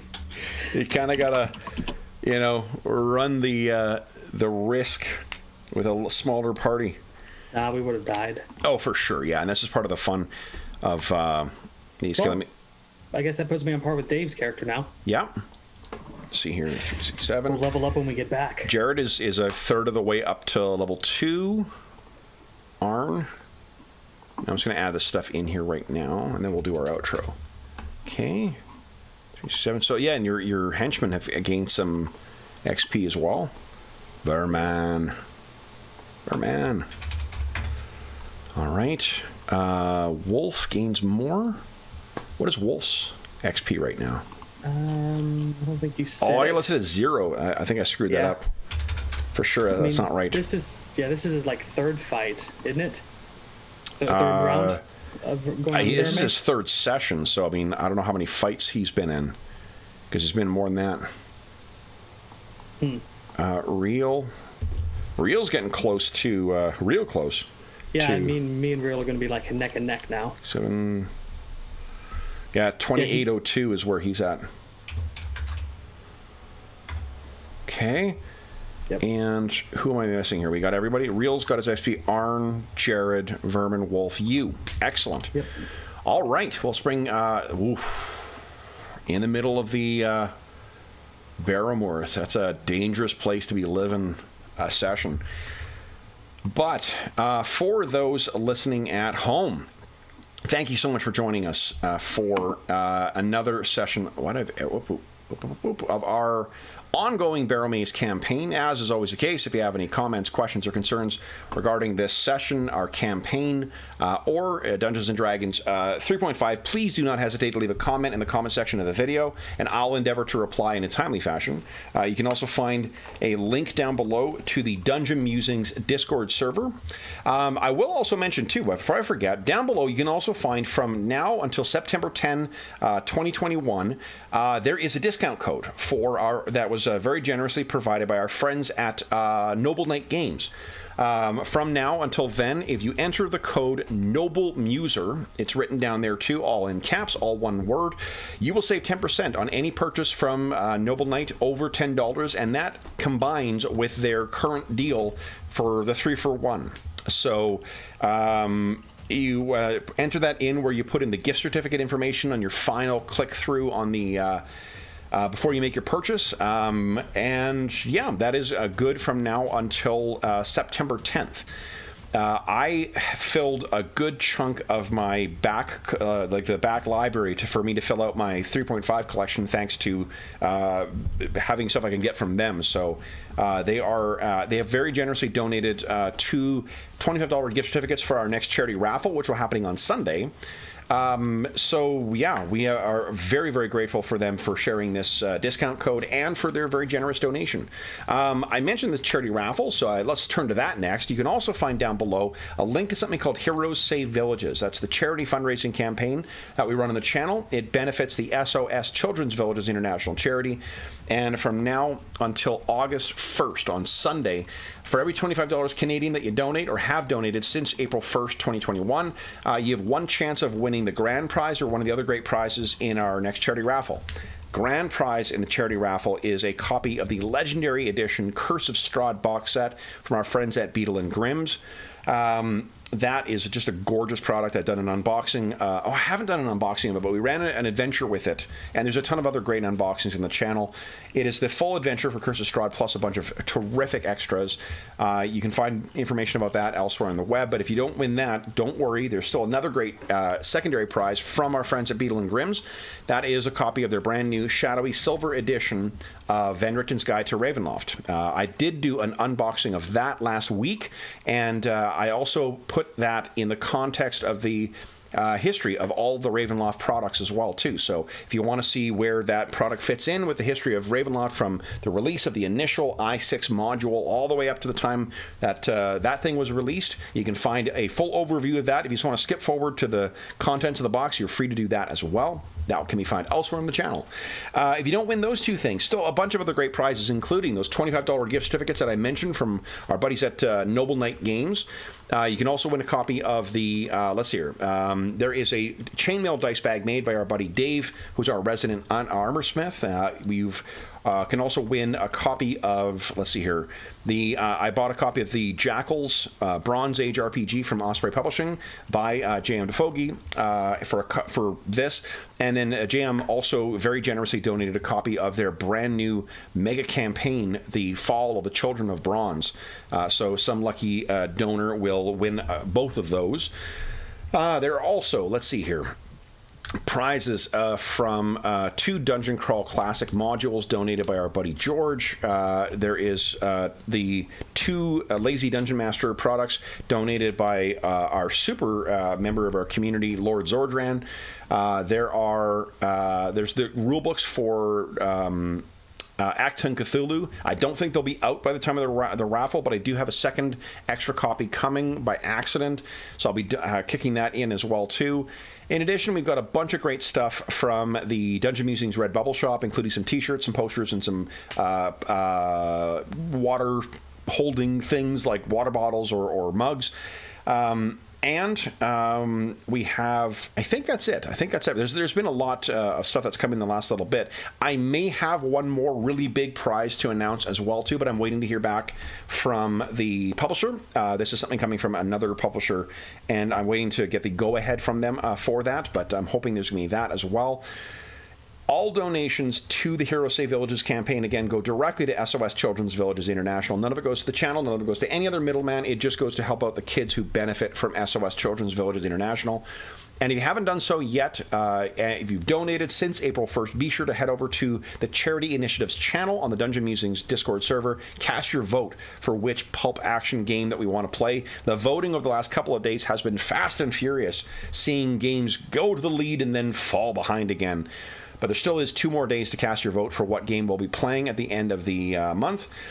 And I think that's it. That's it to say about that. What it is a chance for you to win some great gaming stuff, to vote on what content we're going to have on the channel, and to help out some kids who could really use some help. So hopefully all noble endeavors. And speaking of folks doing noble endeavors, I want to give a huge thank you to John for playing tonight. This was terrific, John. Like, I didn't feel like I had to change any encounters. I didn't need to make things easier. Like, for a game like 3.5, because we're playing with these minions, I don't feel that you need to, like, soften the blows or anything like that. Like, you are completely able to go out and face the dangers in the Barrowmaze all on your lonesome. Yeah, it is incredibly stressful to Kyrian though because of who he is. So yeah, I was worried about him. Well, it's tough too when you're the only PC, and if things did go sideways, right? Like, that's. I was warring with it the whole time. I was like, I'm joking. Kyrian's gonna run. He wouldn't friend. That's awesome. Well, thank you so much for playing tonight. This was a shit ton of fun, and I appreciate your helping to help me get all the 3.5 rules clear in my head as well too. I think I'm getting very close to having them instinctual now. So yeah, I'm starting to flip through them myself just to refamiliarize myself with it, and it keeps hammering me. I'd love 3.5. But it's mostly nostalgia. Yeah. So I'd like Pathfinder. Just the mechanics are better, but there is a power creep you have to handle. So yeah, and that's the thing. Like I am looking forward to. I'm going to revisit Pathfinder at some point, probably next year, just to Pathfinder 1 to reacquaint myself with that, because I never really spent an awful lot of time with that. But this is about the level, like the complaints I've had and the issues I've had with Pathfinder in terms of its complexity and just some of the small things like being able to spam detect magic all the time. It drives me fucking crazy. Yeah, I really dislike that about it. There are rules where you can make detect magic a first level spell instead of a cantrip, which solves pretty much all of them. Yeah, and that's the thing. But it's getting familiar enough with the rules and figuring which ones you want to tweak and which ones you want to go. And so this, because this is closer to what D&D feels like for me, I'm really, really, really enjoying being back with it for the rules themselves, not only for the nostalgia of it. Yeah, once we get to the, it just fits the Barrowmaze so well with 3.5. Heck yeah! Oh, absolutely. So. I saw someone someone online had posted a blog post about how Pathfinder didn't fit it very well, and I was like, okay, well, I guess that makes sense to me. Having played this, no, I mean, Pathfinder, you would have an even easier time only because your characters have a little bit more extra juice, right? Mm-hmm. People have more damaging spells. They got more hit points for the casters. They can stabilize it well. Yeah. So there's a lot of ways. I'm so glad I saved that last Cure Minor Wounds. Heck yeah. So glad. That's what we want to see, right? Like just this skin in your teeth stuff, and it makes even getting back those small amounts of gold that much more worthwhile. I'm running the economy basically as it is out of Barrowmaze and as it is out of 3.5. Things may go sideways once we get to higher levels, assuming your character survives higher levels. But I mean, it's great. I mean, this is. Proving a very, very easy game to run, and the challenge ratings are fairly. I mean, they're all hard encounters, but that's what's supposed to be for Barrowmaze. We haven't had anything yet where I've rolled a random encounter where it's like, okay, this is a level 4 encounter for level 1 characters. So yeah, well, I think mostly Kyrion's turning helped out quite a bit. Oh, it's huge. 6 zombies that met us at the mound. I knew what they were when they didn't take full turns. Yeah. But kept that to myself. But 6 of those would have murdered us. No, and I gave them. I actually I tweaked them as well too for the sodden corpses to give them some stuff. I'm so used to 4th edition of just making up abilities for them and being like, all right, I got this now. 5th edition or 3rd edition allows me to do that too. I should be skewing technically the challenge ratings for them up, but too bad. I mean, it's the Barrowmaze and the Barrowmaze. I mean, exactly. Suck it up. Yeah. If you survive, it's going to be an accomplishment. Exactly.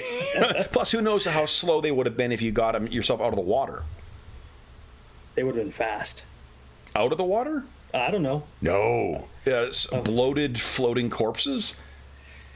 I just had to protect the squishies and the sled. So yeah, because if I would have moved away from that sled, it would have been forever to find it. Oh, my gosh. It moved. Something grabbed it. I should say you just lost all rules, your stuff. For those who may be curious, the rules we're using for how deep things are and rolling for infection and stuff like that for when you suffer wounds in that, it all comes from the Cinematic Environs Wetlands book.